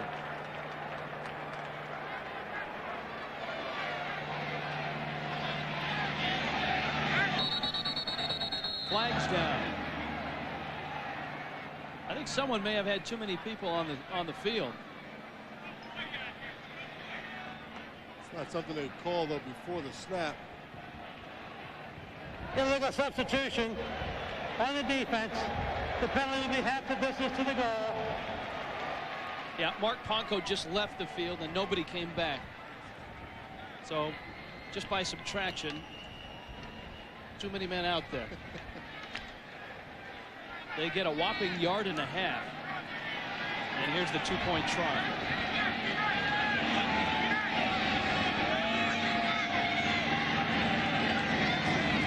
Moss in motion. Dorsey. Room to run. He's in for the 2 points. And Dorsey leads the football on the touchdown conversion. And ladies and gentlemen, Ken Dorsey to Ivan Mercer. And Miami is up by 2 scores, 21-7. Mr. Hill? Yeah, may I speak with you? I'm sorry to have to tell you this, but your credit card, Mr. Hill, who resides at 2965 Pine Street, husband to Carol, father to Jim and Diane. Your credit card, Mr. Hill, has been declined. Unlike most credit card companies, Discover Card can send you an email reminder before you reach your credit limit. A friendly reminder. There's always something more to discover. There is no danger, however, as the satellite's now expected to smash into Quasi, an uninhabited part of the Australian outback. Scientists say the 12...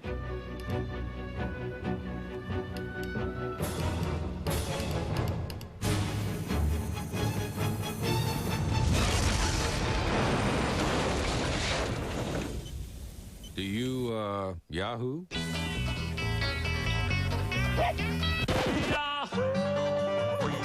All right, drop the how-to books, boys. Let's talk about the fact that what you drive has changed. It's bigger, faster, and more sophisticated.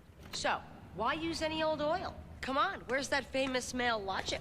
These are Quaker State synthetics made for what you drive and how you drive it. 4x4, high performance, full synthetic.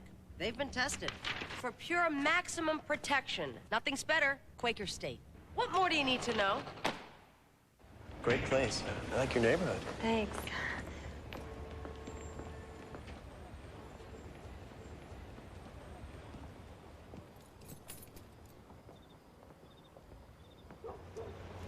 Oh, Sorry. Time to buy a Galant. 0 down, 0 interest, and 0 payments for an entire year on our best-selling Mitsubishis. Hurry, this deal ends soon. 21-7, number 2 Miami scores first here in the second half. And Sebastian, the Ibis, is a pretty happy bird right now. Close personal friend of our old partner Gino Toretta. Where is Gino? Gino's in Fort Collins. I think he's getting ready for Air Force and Colorado State. Torrey Cox to 1-0. Let's go back to that Miami score.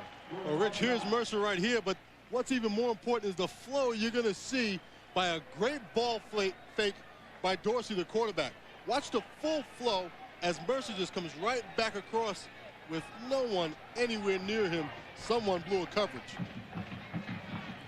And we've been talking about Dorsey and his poise. Right now he sees he's got room to run. He's only got a yard to get in. Smart move by Dorsey, pulling it down and making that decision. You know, he's just like Toretta in a sense that he's a Northern California kid. He grew up probably 20 minutes from where Toretta did in Pinole, California. Dorsey is from Orinda, California. Barlow, who had the fumble on the last carry, is down to the 25-yard line. This is a huge series, in my mind, for Pittsburgh. And it is for this offense to get their feet back. They've given Miami an interception for a touchdown and then the fumble by Barlow in the last series.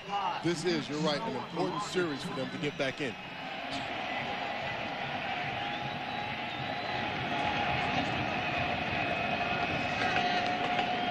Walt Harris has worked with some great quarterbacks in these days. Turman, his receiver went down. Turman had to scramble, and he makes the play. Bryant makes a catch out at the 40-yard line. Al Blades, who has been the constant companion for Bryant, made the stop. Antonio Bryant, playing in his hometown, Northwestern High School, was not recruited by Miami. Last year, he said he wanted to have a big game, and he put too much pressure on himself, he said. And give Turman a lot of credit for throwing his ball over the middle of the field and finding his man Bryant, because he's thrown 2 picks already. It was a dangerous throw across his body, but a brave throw. 17 yards on the pickup.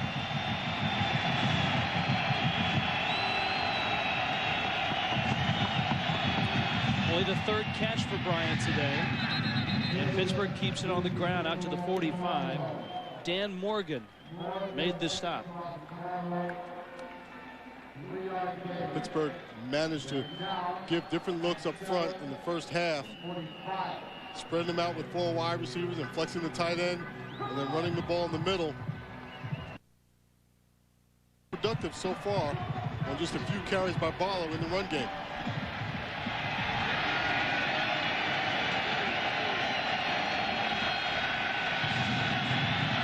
Wilson in motion. Turman doesn't like what he sees. He'll take a timeout. 21-7. Miami on top of Pittsburgh. Back after this. Great place. I like your neighborhood. Thanks.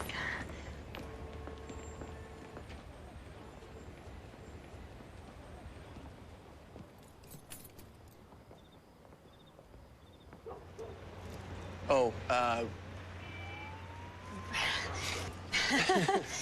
Sorry. Time to buy a Galant. 0 down, 0 interest, and 0 payments for an entire year on our best-selling Mitsubishis. Hurry, this deal ends soon. We can expect Amy? in the coming months is Director of Product Development, Paul Noon. Got it. Nortel Networks is building the new high-performance internet, the wireless internet, with optical technology that makes it faster. Overall, this has been an exciting and more year. reliable. But the next few months will mark the beginning of a new Gesundheit. Come together. In fact, with technology changing Over me.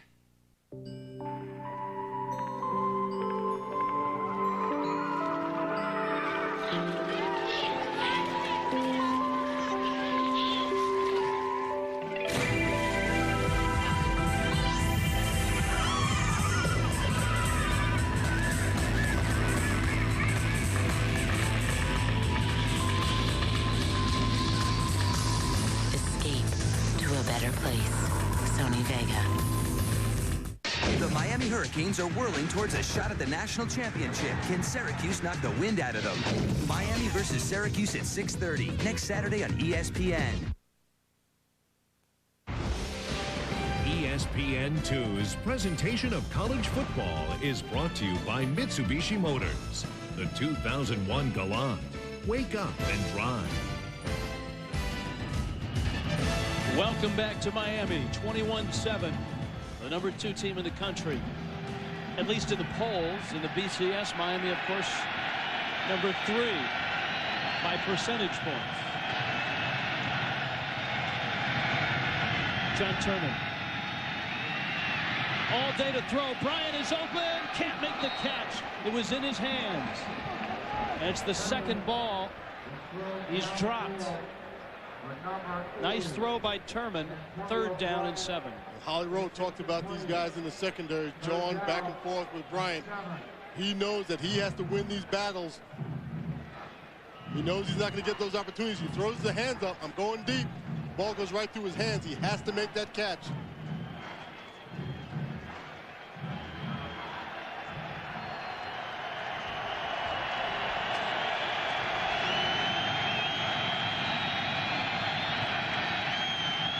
Four of 9 on 3rd downs today.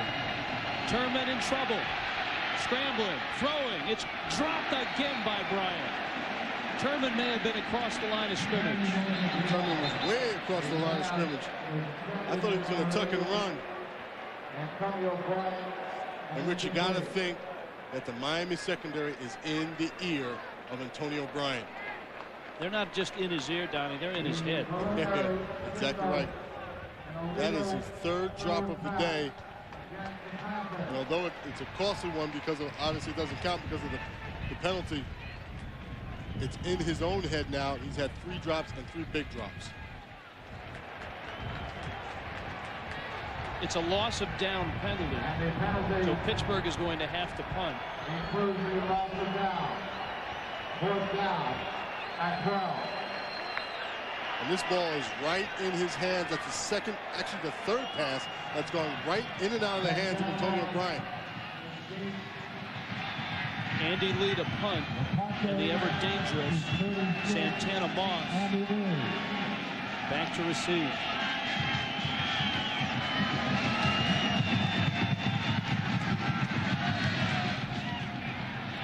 Lee gets off a good one. Moss to the 25-yard line. 9 yards on the return. Hey, it's hoops time, Donnie Mac. TiVo preseason NIT basketball coming to ESPN. Pepperdine and Indiana. The Waves hit Bloomington at 7 Eastern. Princeton and number 2 Duke at 9 Eastern. John Thompson Jr. making his debut at Princeton on Tuesday at ESPN. For more, log on to ESPN.com. Miami ball. Their own 26. Reggie Wayne on sort of a reverse. And he's out to the 29-yard line. Let's check in with Reese Davis. Rich, we talked about it earlier. Wisconsin trying to become bowl eligible, locked up in a battle against Indiana. Jim Sorgi's in there. Brooks Bollinger sprained an ankle, and Sorgi's doing quite well for himself. Second touchdown pass of the day. That one to John Sigmund. It's 14-6. We were in Wisconsin last week, Reese, and the Wisconsin coaches are very high on Sorgi. They think that Sorgi would be a starting quarterback in a lot of other places in the Big Ten. Clinton Portis with the carry, and he's out across the 30 to the 32-yard line.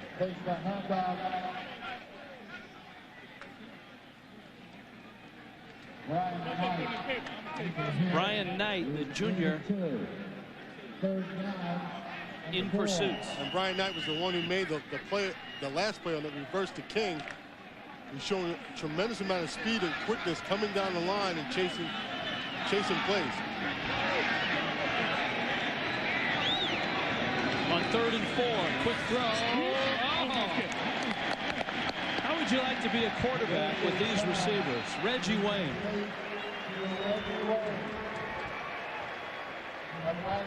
Talked about the hands earlier of Santana Moss. This time Reggie Wayne pulls a page out of that same book with great extension and hands on this catch.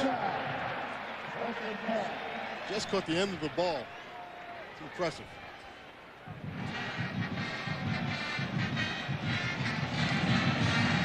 Portis straight ahead. And Clinton Portis is out to the 46. It's a gain of 7. Ryan Gonzalez made the stop.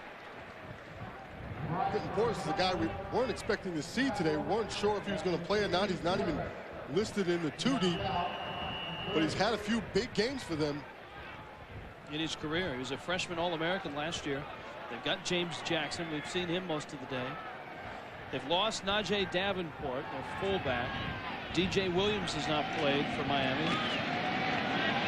And this is Portis out to midfield. He's got a first down. Johnny, Miami leads this game 21-7. In the biggest of the big pictures, the BCS picture, should Miami win this game by, say, 14 points, 20 points, does that hurt them in the BCS? Do they need to blow Pittsburgh out right now? According to the computer, they need to blow people out, but Butch Davis will not do it. He doesn't think that that's what his team is all about. He's going to play it straight. It will hurt them in the computers, but I don't think it will hurt them in the popular vote. The problem is they're trailing in the Electoral College. Dorsey's throw, another catch by Wayne. Wayne out at the 32-yard line, 19 yards on the pickup. There's your scoring margin.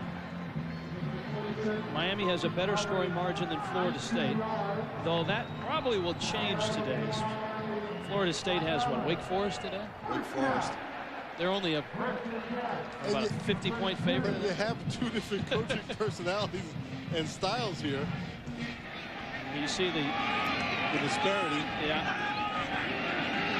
They're flip-flopped from the polls of the BCS.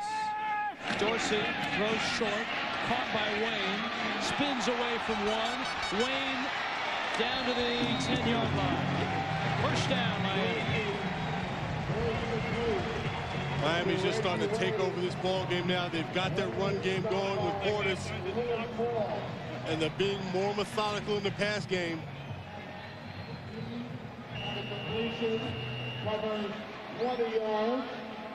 And Reese Davis talked earlier. You don't see the spin move very much, but watch Reggie Wayne in the open field, a quick little juke, and he's gone.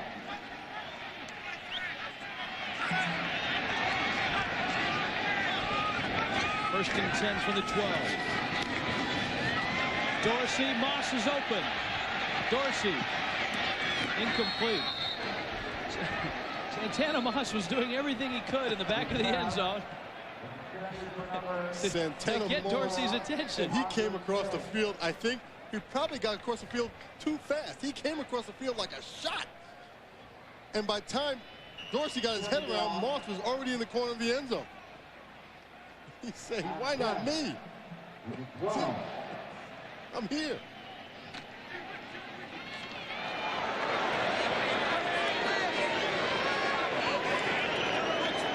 Dorsey doesn't miss much.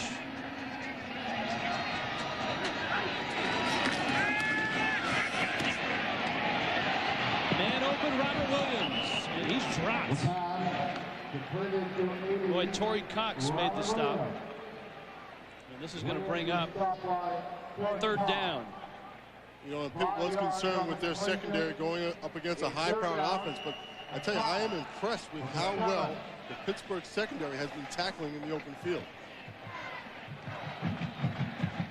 This Panther defense has been on the field an awful long time here in this third quarter. You can see them huffing and puffing.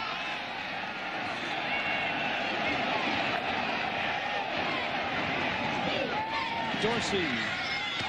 Caught. Touchdown. Reggie Wayne.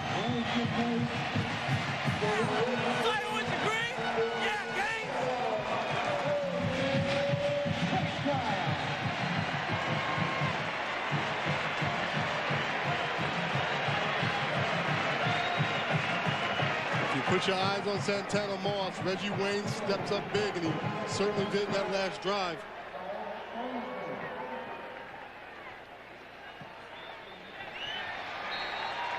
Extra point is good. And Miami, a 13-7 halftime lead, has been stretched. 28-7. Reggie Wayne from Ken Dorsey. Lose weight free.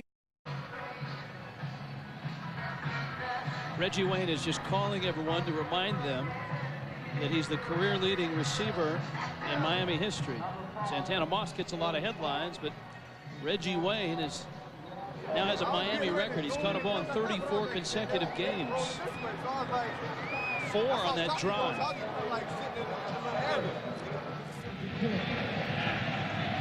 Out of Marrero, Louisiana is Reggie Wayne. Torrey Cox. And Torrey Cox busts one out to the 32-yard line. We check in with Reese Davis. Reese? Rich, Northwestern's made a living coming back all season long. They better get busy. Down 13-3 against Iowa. It's Kyle McCann looking for the Big Ten reception leader. Kevin Casper, 42 yards out. Hawkeyes up 20-3. And look what's going on in East Lansing. Purdue down 15-3. Oh, the Big Ten could be jumbled again. Both of those teams were hoping to play for a Big Ten title next week. I tell you, this has been the most competitive college football season I can remember in a long time.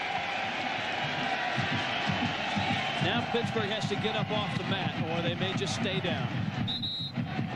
Nick Goings out to the 35-yard line. Earlier I said Pittsburgh's defense was forcing Miami to some long drives, and that was good for the Pittsburgh defense. At this point in the ball game, it's great for the Miami offense, and they're proving that they're not just a big, quick strike team, that they can put long drives together and go down the field and march down the field on people. And obviously the Pittsburgh defense could use some help from the Pittsburgh offense.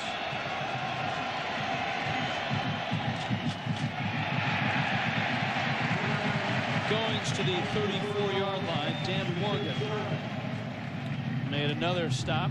3 men are the Buckus finalists. We told you about it earlier. Keith Adams of Clemson, Rocky Calmus of Oklahoma. Miami never has won the Buckus. And Morgan said that's unreal. Just look at the caliber of linebackers they've had here at Miami. They put together a string of some outstanding defensive players. You know, those guys play behind people like Warren Sapp and some other fine defensive linemen. It clears the way for these guys to make some tackles. 3rd down. Turman deflected and incomplete. Mike Rumpf broke it up. Antonio Bryant, I don't think ever touched it. And you can just feel Miami's momentum right now, starting to put the screws in.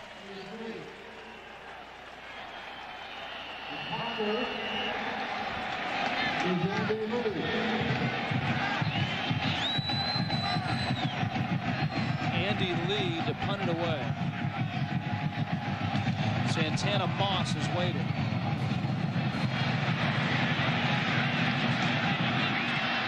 In traffic, Moss is out to the 43. Down below, Holly Rowe. Guys, Dan Morgan broke an unbelievable record that stood for 13 years, and here's the man whose record it was, George Myra Jr. You said you hadn't thought about the record in 13 years till last night, and you broke it down.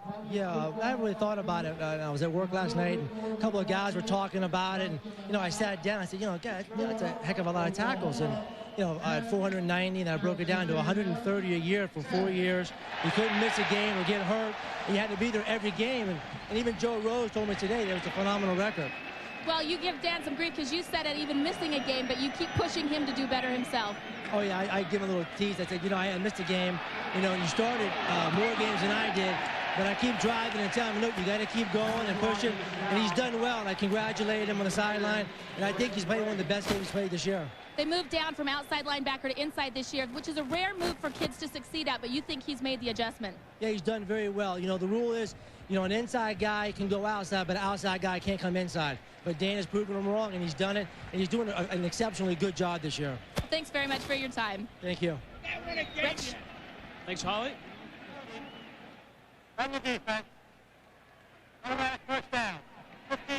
George Myra Jr., of course, his father was the great quarterback here. And Dan Morgan setting the tackle record today. I thought they left those camouflage. I thought they left that back in the 80s, the Hurricane. There's a look at the number that's been retired. Where's Toretta's number? Dorsey's throw is dropped. Robert Williams dropped it. Where's Gino's number? It's got to get up there soon. Gino Torretta is the most decorated, not just college football player here at Miami, the most decorated college athlete of all time. Got Otis Anderson and Burgess Owens, Vinny Testaverde. They just retired Bernie Kosar's number here. The Mad Stork. Why wasn't he called the Mad Ibis? Dorsey's throw is incomplete. And it's 3rd down and 10 for Miami. There's a look at Kosar. Hendricks wore 89 when he was here. Jim Dooley. A lot of history and heritage in this stadium. I think Dorsey is kind of really fits that mold of the Jim Kellys, the Testaverde, the Kosar, the Torettas, the Craig Erickson, Steve Walsh, the big quarterback that's had success.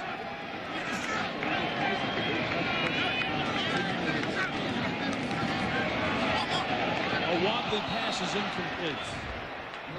And Miami will have to punt. All right, time now for our Aflac trivia question. Cue the duck. Miami quarterback Gino Torretta won the '92 Heisman Trophy. Which running back finished 2nd in the '92 race?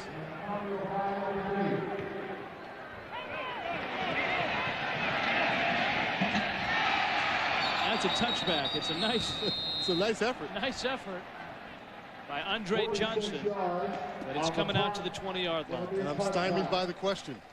The 1992 running back that finished 2nd in the Heisman.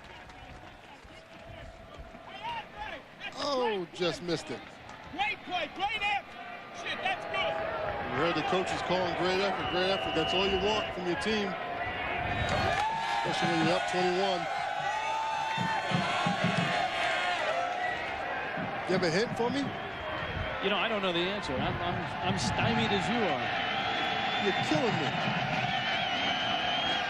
Turman. It's dropped, and it's incomplete.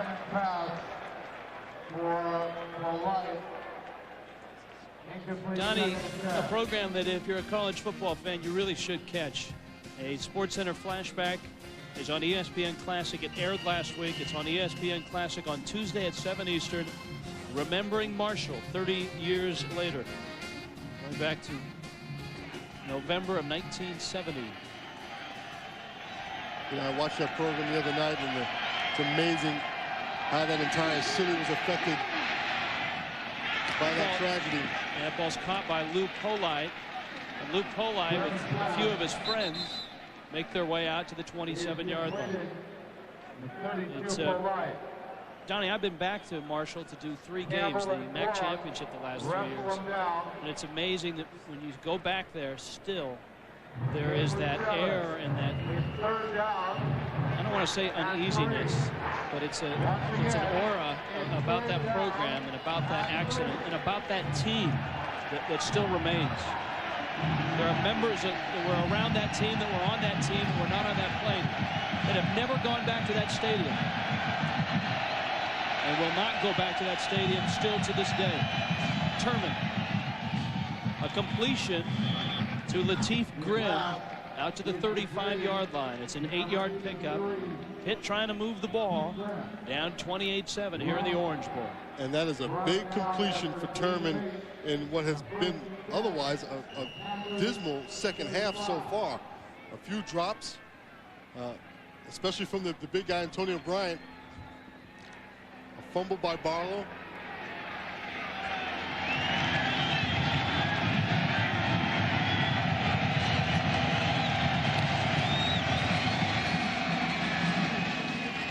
Another completion. Barlow the catch.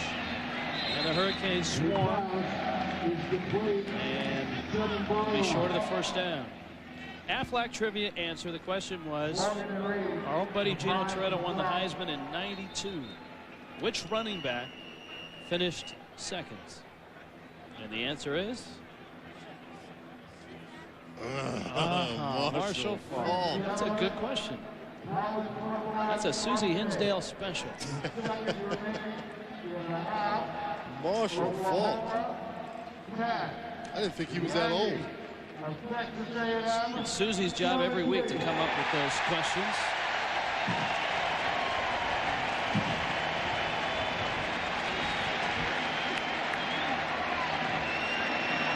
Dan Morgan and the Miami defense has played well today. Barlow, who is gang tackled, is slow to get up.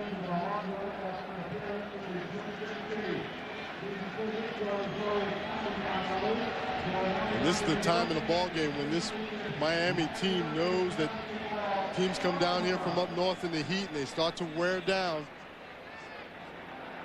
They start to apply a little more pressure defensively.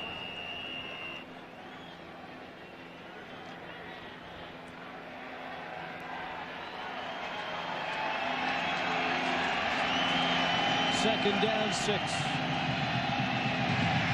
Turman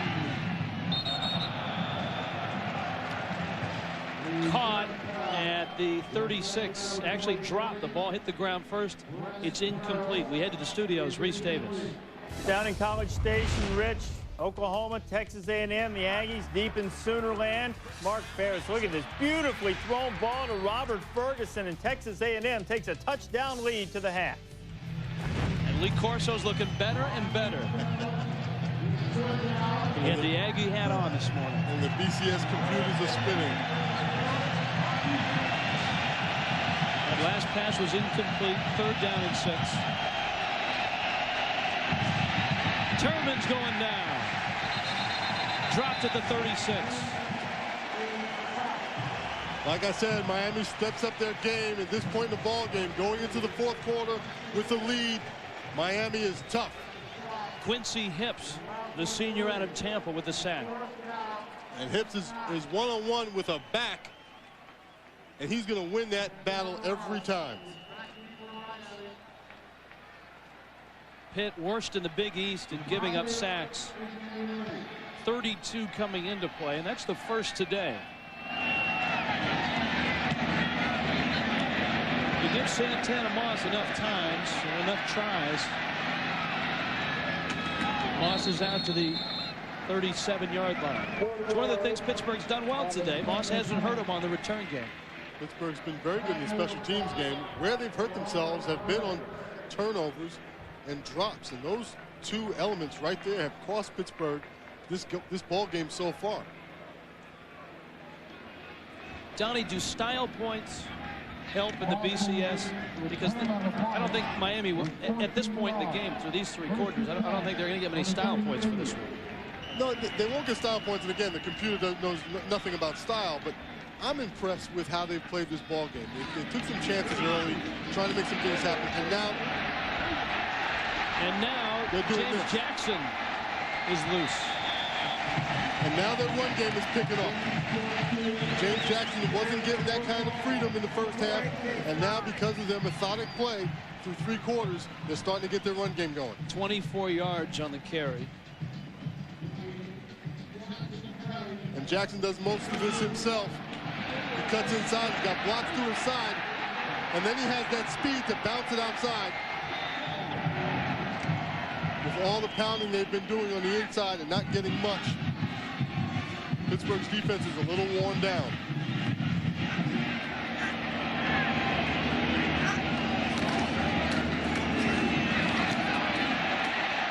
I'd say a lot worn down right now. Gary Urschler made the stop on James Jackson.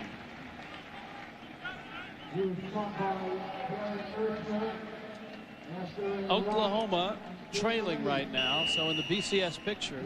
So much of the focus here in Florida has been on Florida State and Miami.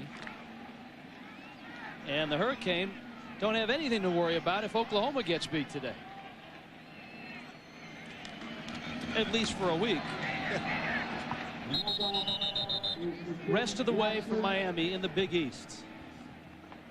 One advantage the Hurricane have, they do not have a conference championship game.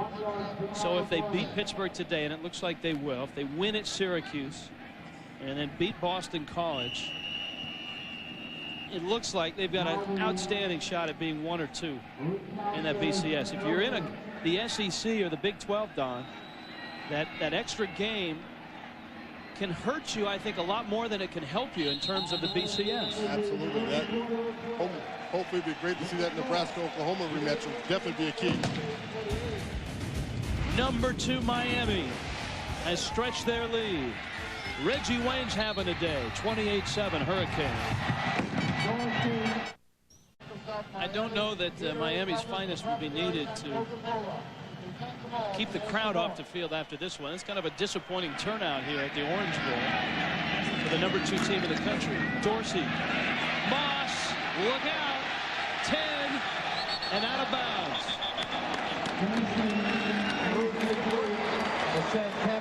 23 yards on the catch and the run. This guy has acceleration. Goodness gracious. He makes a move. He comes out of this. He's standing still. Watch him spin and go. Oh, my goodness. Not much you can do against that. That's not a Cajun term. No, it's not Cajun. It's acceleration. First and goal for Miami. Pittsburgh 7. Jackson is in. Touchdown. The route is on. Bring on the computers.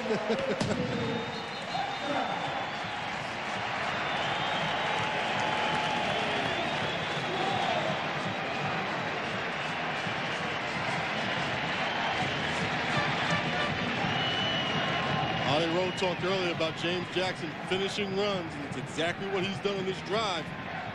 Showing great vision in the middle of the field. Gary Urschler, who has played a pretty good ball game, the sophomore safety.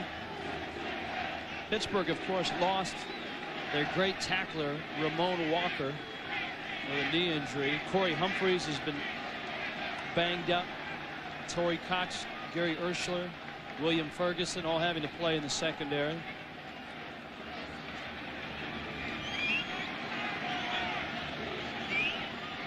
Talk about James Jackson. Just watch his vision. Watch where he starts to play, starts to the left, and goes all the way back across and sees that seam as he straightens and squares his shoulders up the field. That's what Holly Rowe was talking about earlier in finishing plays. And this is just adding injury to insult.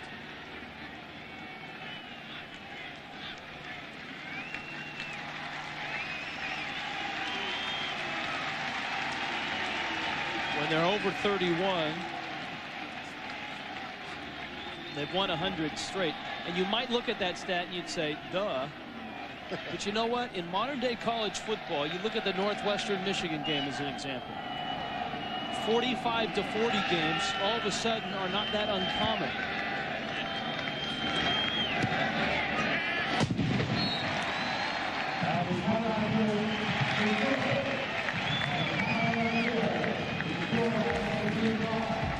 The Hurricane, number 2 in the country, number 1 in the Orange Bowl right now, 35-7. Mom, Dad, remember how my rent was earning me airline miles? Yeah, that rewards program. Scrap it. I'm not going anywhere. Mark. What I want now is merchandise, preferably brand name, and I've been kicking some numbers around. I've already earned the television. That's going upstairs. Give me a hand with this, Dad, please. Dad. You want brand name merchandise? Yeah. What does this look like? A Holiday Inn?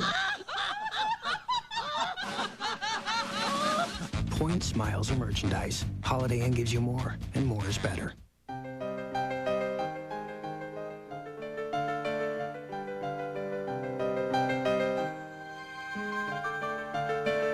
Between the travel and the tedium, training programs can cost real leaps in productivity. Go from training downtime to learning online, anytime, anywhere. Discover all that's possible on the internet. Cisco Systems, empowering the internet generation. They're young, and some just think that way. The people and companies that were born digital,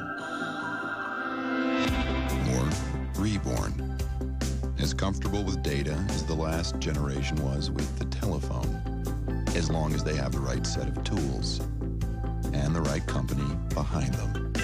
WorldCom, Generation D.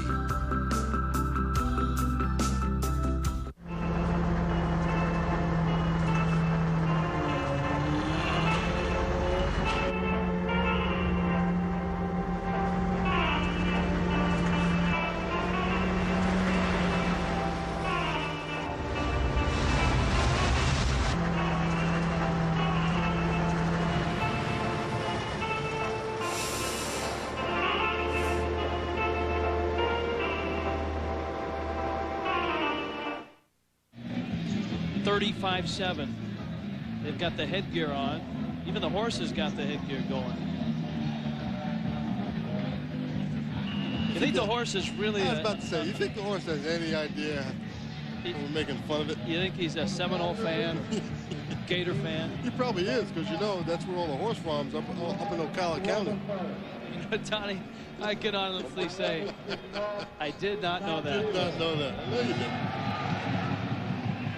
That's what we pay all that money to research for. Our storyline today, number 2 Miami came out trying to impress the voters. And you tell us. Antonio Bryant, just 28 receiving yards. He leads the country in close to 150 a game, and it's a disappointing return for the Miami native.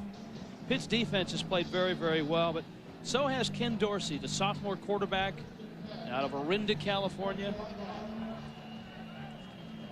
Miami's defense has forced 3 turnovers. And Antonio Bryant really has stopped himself. You see only 28 receiving yards. He's had 3 or 4 drops.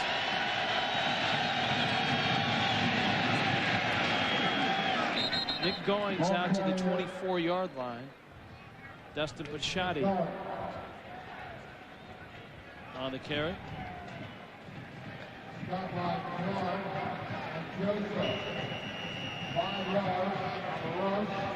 The Pittsburgh offense just has to be frustrated with themselves right now. They know they've blown some opportunities, and they find themselves in a very difficult situation right now. They have to keep their heads about it, otherwise it will get worse a lot more quickly. Goings out to the 29, and it's just too easy. Let's just plain and simple go to Reese Davis. All right, Rich, you know, with the way things were unfolding, Michigan, Ohio State could have some Rose Bowl significance. Wolverines and Buckeyes would still need some help, and things have to unfold today. Wolverines doing their part against Penn State. Drew Henson, a little swing out to B.J. Askew, a little throwback 41 yards, and the Wolverines rolling 27-3. And no record for Joe Paterno this year. That will have to wait until he's 74 next year. 3rd down short.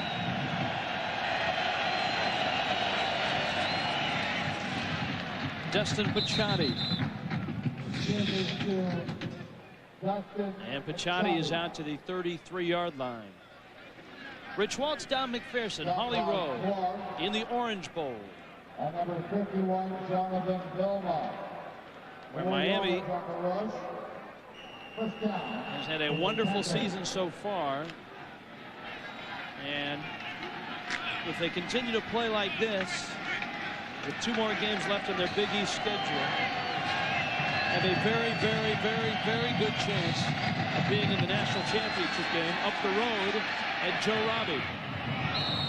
Intended for Lamar Slade.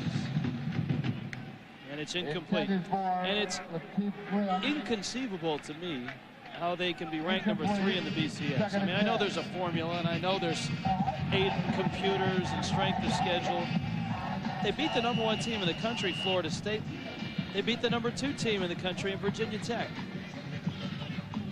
They did lose to Washington. And how do you think Washington feels? The Huskies, who in looking at the BCS don't really have a shot at getting to the 1 or 2 spot.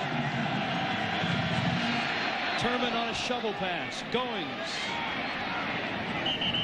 out of bounds at the 47-yard line. Here are your BCS standings 1 through 5. Washington is 6. You've got Florida State, Miami, Nebraska, and Florida. Miami beat Florida State. They feel they should be number 2, and I think they're right. They're almost there percentage-wise. Washington beat Miami. Their 1 loss was on the road at Oregon, one of the toughest places to play in the country. And they did it early. Yeah. So people don't remember when you lose early. Turman swiped away. And it's recovered back at the 37-yard line. That's a good point, Don, because one of the things that hurts Washington is they're no further up the ladder in the polls than they are in the BCS. So it's not like the writers or the coaches feel differently for the BCS about that Washington team.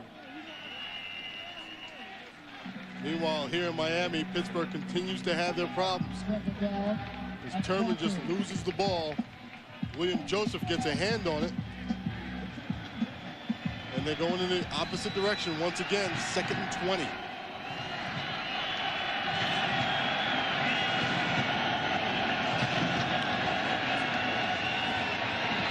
Screen pass to Goings.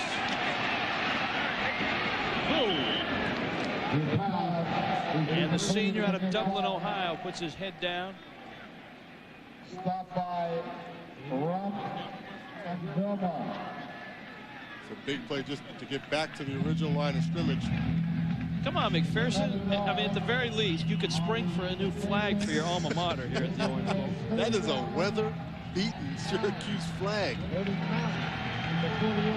And that's a test next week for the Hurricane. It will be a test in the Carrier Dome, and Syracuse now has their new quarterback, R.J. Anderson, who's starting to produce for them.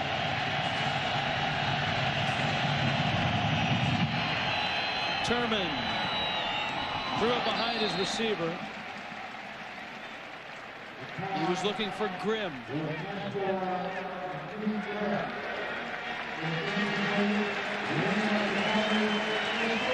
Rich, this has been a long day for Antonio Bryant. Not only has he not been productive, but he's been getting it from the Miami secondary.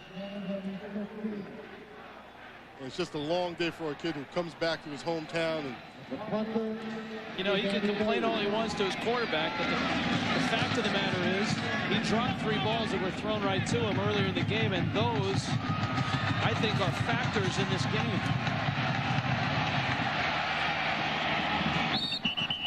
Not to criticize the young man, but still.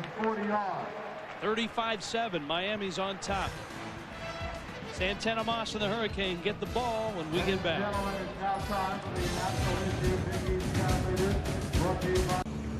This is the place where gravity is suspended, where adrenaline overrules pain and fatigue has no bearing, where at 6'10", 250, you're often undersized, yet it's the size of one's heart, not body, that determines his success. With NBA League Pass from DirecTV, you'll get up to 40 games a week from outside your area. Call 1-800-GET-SPORTS now, and for just 4 payments of $42.25, you'll see the world's greatest athletes play the world's greatest game. Holy smokes, anything can happen in this one, baby. Are you ready for Super Clash? The greatest names in professional wrestling history are on Direct Ticket pay-per-view. As far as I'm concerned, this signifies the best. Relive the events and times of the American Wrestling Association. Not 2 world champions, not 3, but 1. After Super Clash, there'll only be 1 champion. And I promise you, ladies and gentlemen, you are looking at him right now. It's the best of classic AWA wrestling here on Direct Ticket Pay-Per-View on Direct TV. The Miami Hurricanes are whirling towards a shot at the national championship. Can Syracuse knock the wind out of them? Miami versus Syracuse at 6:30 next Saturday on ESPN. Want to start a family? Right now? I just got supplemental insurance. What's that? Aflac. Well, if we get sick, our health insurance won't cover things like lost pay or other expenses. This does. What's it called? Aflac! I don't know. Aflac. Without it, no insurance is complete. ESPN2's presentation of college football is brought to you by Madden NFL 2001 from EA Sports. If it's in the game, it's in the game. All right, Mr. Agriculture, is that an ibis there? I think that's an ibis. All right, 35. It's in the iBuy family. 35-7. Number 2 Miami on top of Pitt. There was a penalty at the end of the play. Santana Moss, when he went out of bounds on the Pittsburgh sideline, tossed the football at one of the Panther players. It was flagged for unsportsmanlike conduct. Here's a look. At this point in the ball game, you just have to keep your cool. Something happens on the sideline, just walk away. That's it. That's worthy of a flag. You just have to drop the ball, walk away, and keep your cool. Now I'm not sure if Butch was unhappy with Santana or with the officials. Probably a little of both. He's fought very hard against that reputation, Donnie. That reputation of an outlaw program. That reputation of being undisciplined. And the taunting and the swaggering. Speaking of swagger, here's Reese Davis. Oh, you know it. I'm bad about taunting when I have a big highlight like this one. Temple trying to become bowl eligible. They must win out. Down 17-5 to Syracuse. Tenardo Sharp, 34 yards to the house. And the Owls hanging around, 17-12. No flag on Reese. So he'll get a warning. 35-7, Miami on top. Miami and Syracuse next week.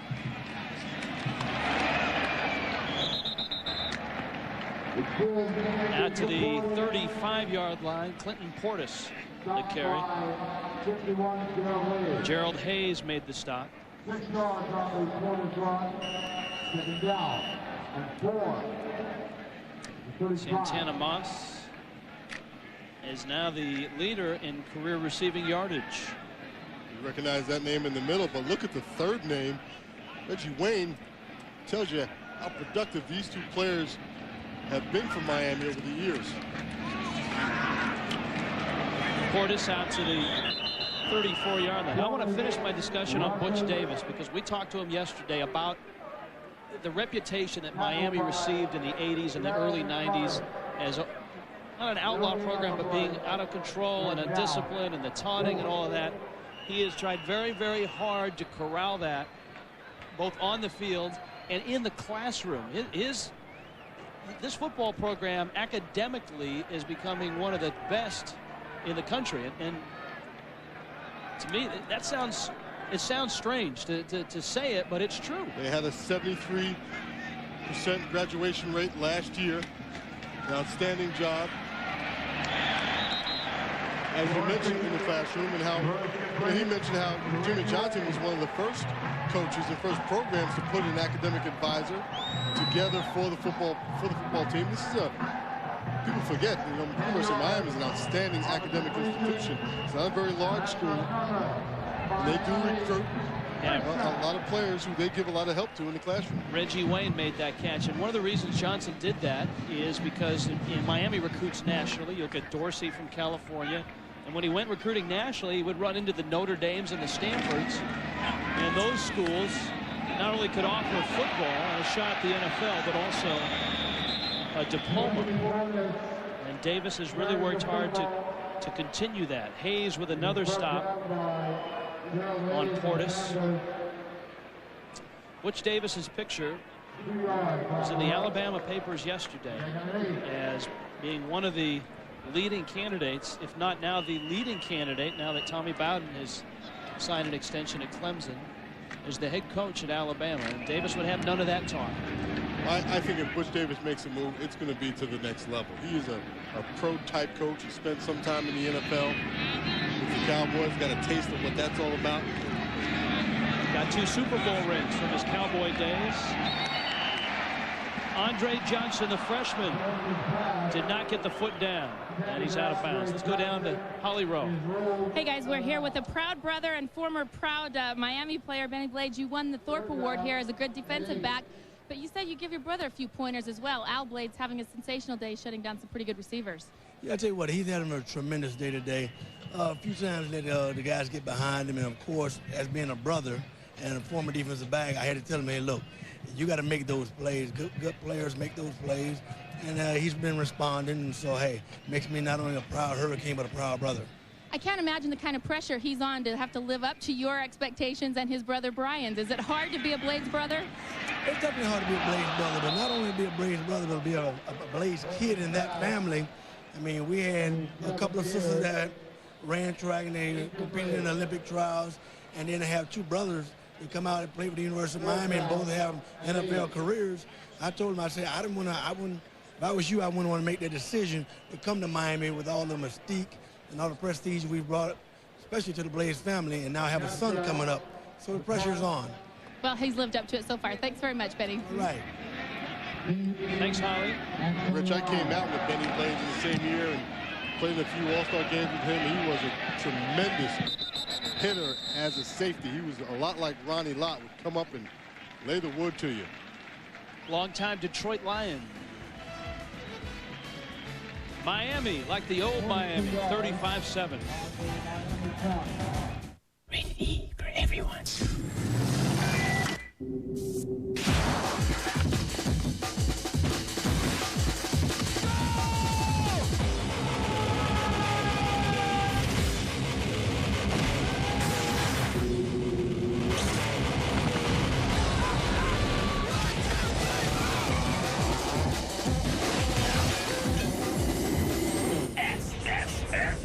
EA Sports. Big. At BASF, we don't make the bandage. We make it stick better. We don't make a lot of the products you buy. We make a lot of the products you buy better. BASF. Just a bit of magic. Oh, you gotta see it. Slightly unexpected. Perfectly perfected. Digital palm quarter with 3-way PC link from Panasonic. Oh, just a bit of magic. The AFC East pole position is up for grabs as Curtis Martin and the Jets clash with the Colts' triple threat of Manning, Marvin, and the Edge. Watch the Jets versus the Colts at 8:30 on ESPN Sunday Night Football. It's football after dark. A great tradition continues on ESPN2.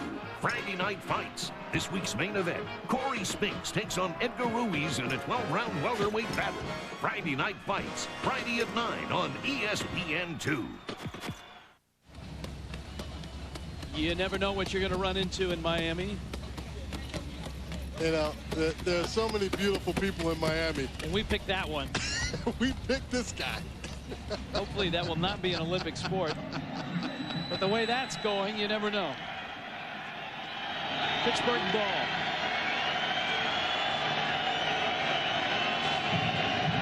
At their own 11. David Priestley throws a wobbler, and it's incomplete. David Priestley is in the ball game, the junior who split time with John Turman last year, had off-season shoulder surgery, lost the starting job to Turman coming out of camp. Played pretty well last week against North Carolina. One of those smart quarterbacks. It doesn't really hurt you when he comes in the ball game. He does the little things right.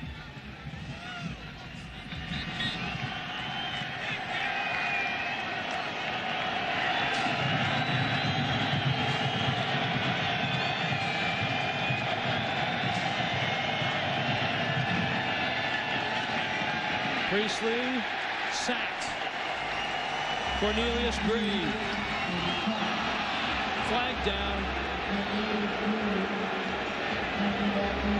That will be the third unsportsmanlike conduct penalty of the day. And that's what Miami was known for back in the 80s when they were doing so well.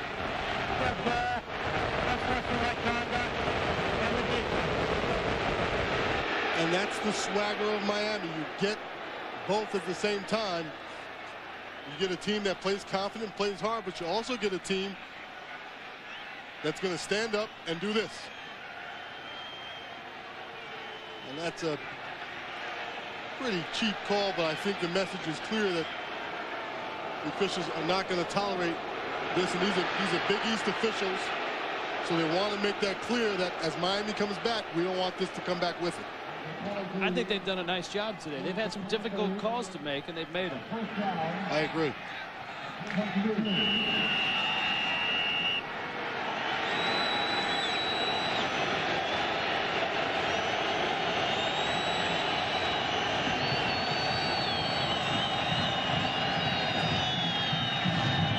Bryant drops another. That's his 4th drop of the day.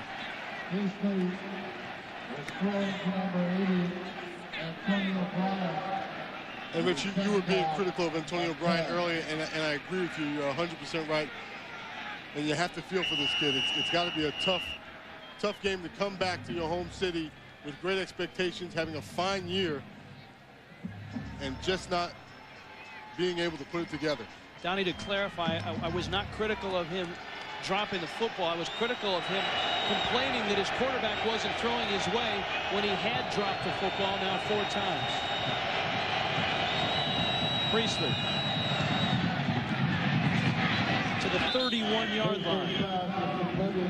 Chris Wilson made the catch.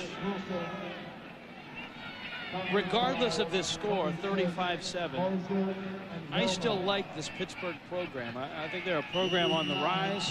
They move into that new football stadium in Pittsburgh. Walt Harris's program just got a brand new state-of-the-art facility that they share with the Steelers, which he sees as a real plus. 3rd down short. Goings. Nick Goings is having fun running over people. James Lewis is the victim and the tackler. 10 yards on the carry. I like that little attitude by Goings there. Hey, we may be down, but let's not just walk away from this game. Let's still play and finish hard. First down for the Panthers. You get a chance to see Goings in real speed right here. Listen to the pop. That's a big-time pop by Goings.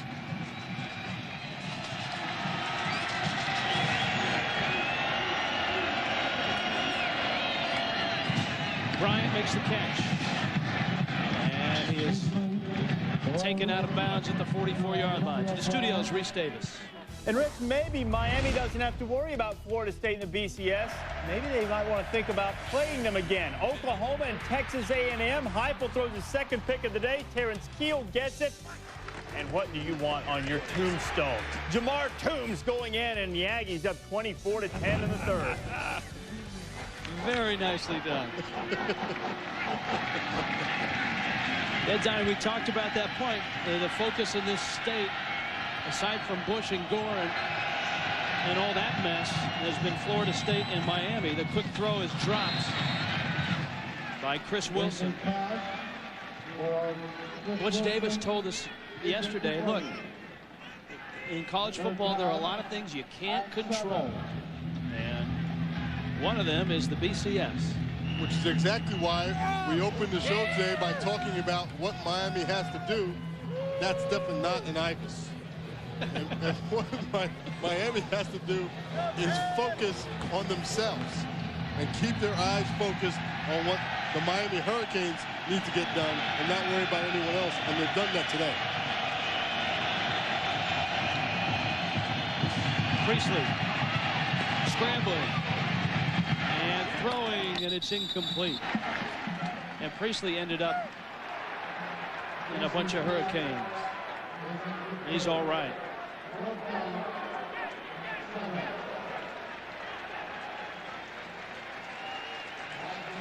Long day for Antonio Bryant, but you know what? He's just a sophomore.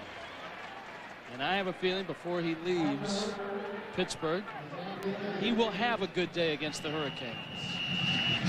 Yeah, there's no question about it. That kid has a bright future in front of him. It's just a tough day for this entire Pittsburgh team. We saw yet another drop that led to this punt.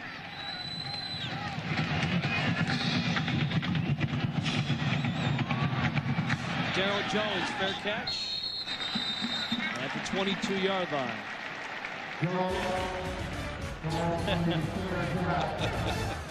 I don't know if it's a problem with the ballots or the computers, or both.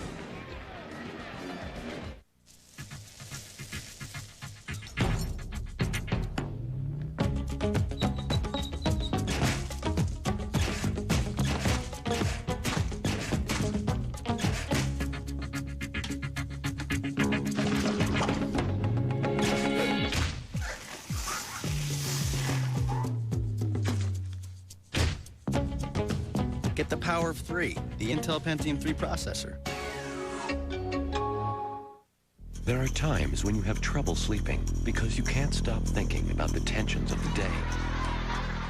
Try something different. New Aluna Sleep, the herbal supplement that won't knock you out, but relaxes you so you can drift off to sleep naturally. Aluna is not a drug. There are no groggy side effects. It promotes a natural sleep pattern in just a few nights. New Aluna. It doesn't make you sleep. It lets you sleep. The election is over. All the posters torn down, all the concession speeches made. Except for ours. Because the Las Vegas Freedom Party concedes nothing. 0% with a margin of error of 3%. I don't even know what that means. But we are not giving up. The Las Vegas Freedom Party is alive as ever. And it's going on here where you can do what you want, when you want, 24 hours a day, 7 days a week. And we will not rest until our message of freedom is heard.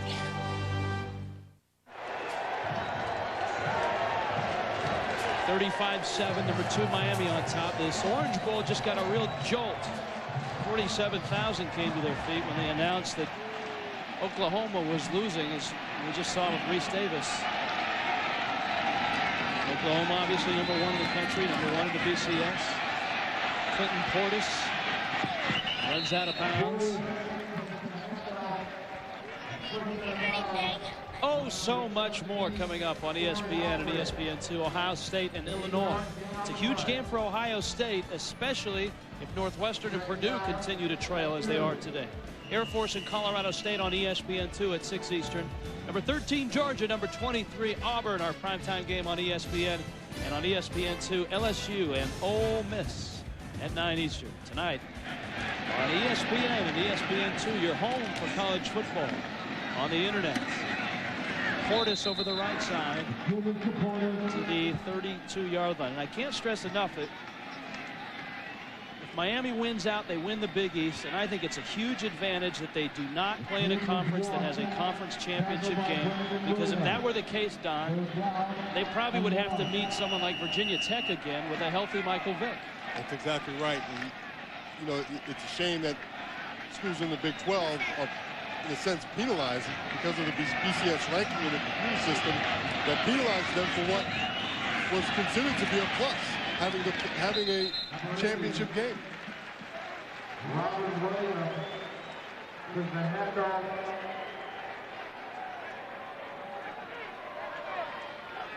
The rest of the way for Miami is easier than Florida State, although Wake Forest, I'm not referencing the Demon Deacons in that comment, but look at number 4 Florida, who looms on Florida State's schedule.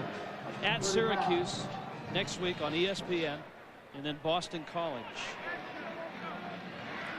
The championship games can also be a plus too if you're, say, a Nebraska or a team that, say you get to the championship game and you're number 3 or number 4 in the BCS, you get a shot at a 1 or 2 team in the BCS. You have a chance to catapult yourself into that 1 and 2 spot, while a lot of teams are just sitting at home watching. It's interesting to me, ironic to me, that a lot of people who are against a college playoff contend that you'd be adding extra games when, as Ethnic Sands comes in the game, his sophomore quarterback Ken Dorsey is out. And the Hurricanes keep it on the ground after the 38-yard line.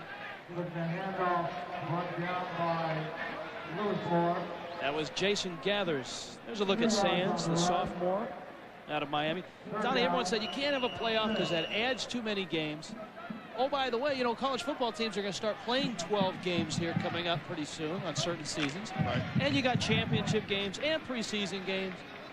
So it's okay now to, I guess, play 14 games in a season, but not in the course of a playoff. And look at the day Dorsey's had.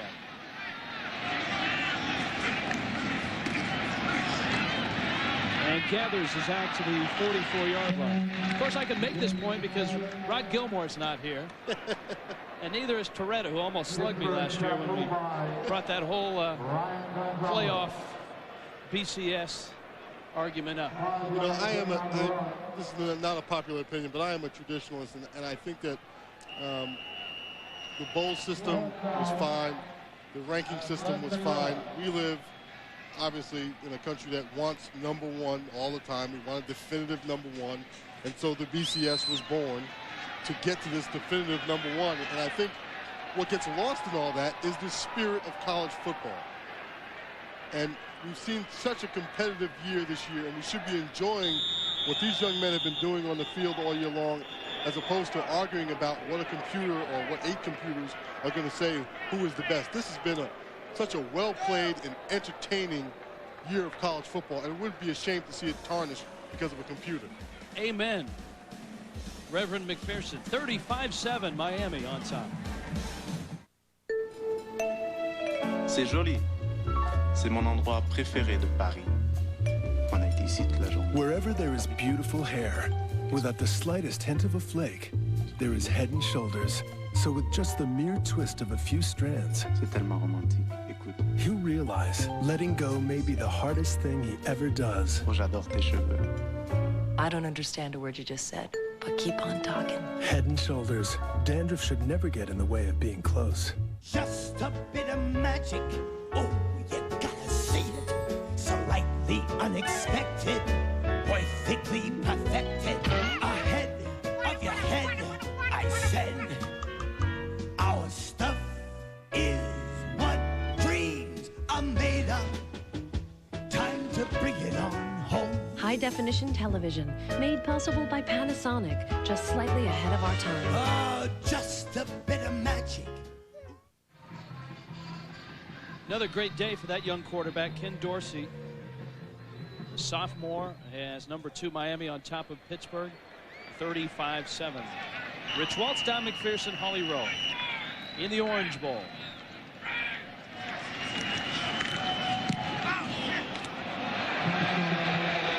And a deep kick rolls through the end zone, 56 yards on the kick off the right foot of Freddie Capshaw. Our Cisco Systems player of the game.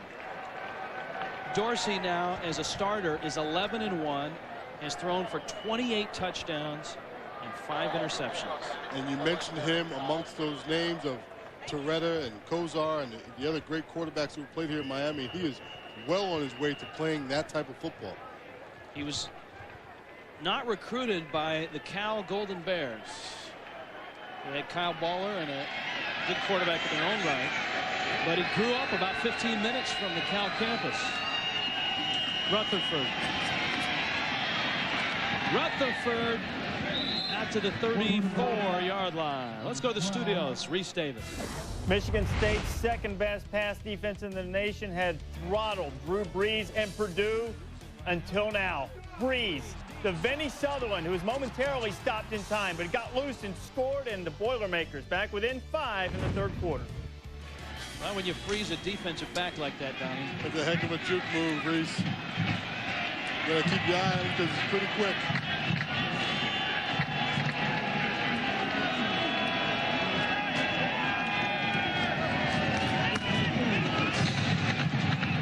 Out to the 37-yard line.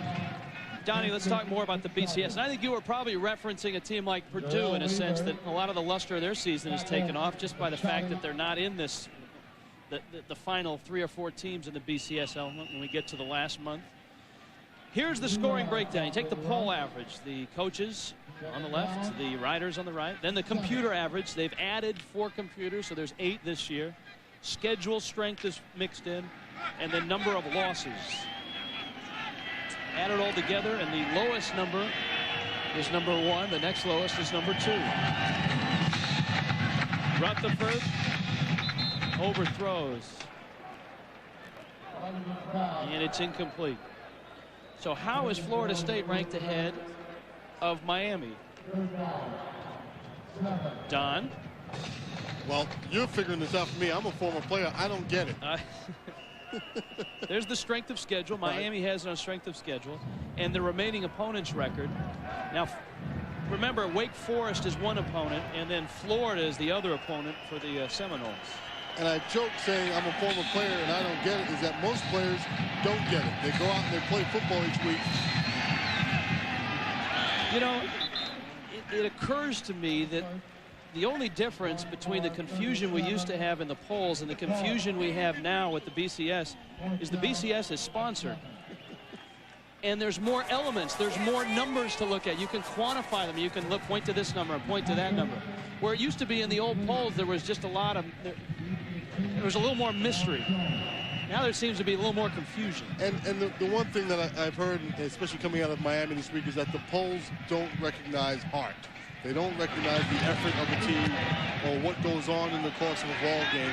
They just look at the numbers. And I think that's what frustrates players. Darryl Jones for Miami. Hogtied at the 36-yard line. Big night for the SEC tonight on ESPN and ESPN2. Rudy in Auburn. Trying to stay atop the SEC West, taking on the Georgia Bulldogs on ESPN. And then on ESPN2, Josh Booty and the LSU Tigers collide with Deuce McAllister and Ole Miss. That's at 9 on ESPN2. Last week they had, what, 79,000 here in the old Orange Bowl. They don't play the Orange Bowl here anymore. It's up at Joe Rout, or what, Pro Players, excuse me.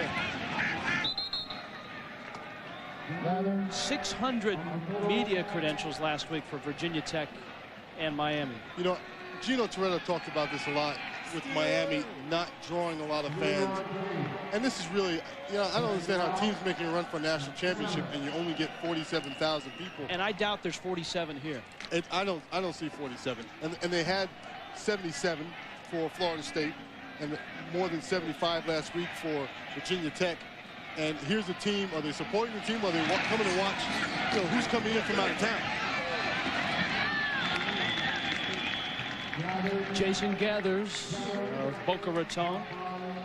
And that's part of what Miami is. It's a city of attractions, and if there's a good team coming in town to play, then the people come out to the game. There's your attendance, 47,520 if you're scoring with us at home.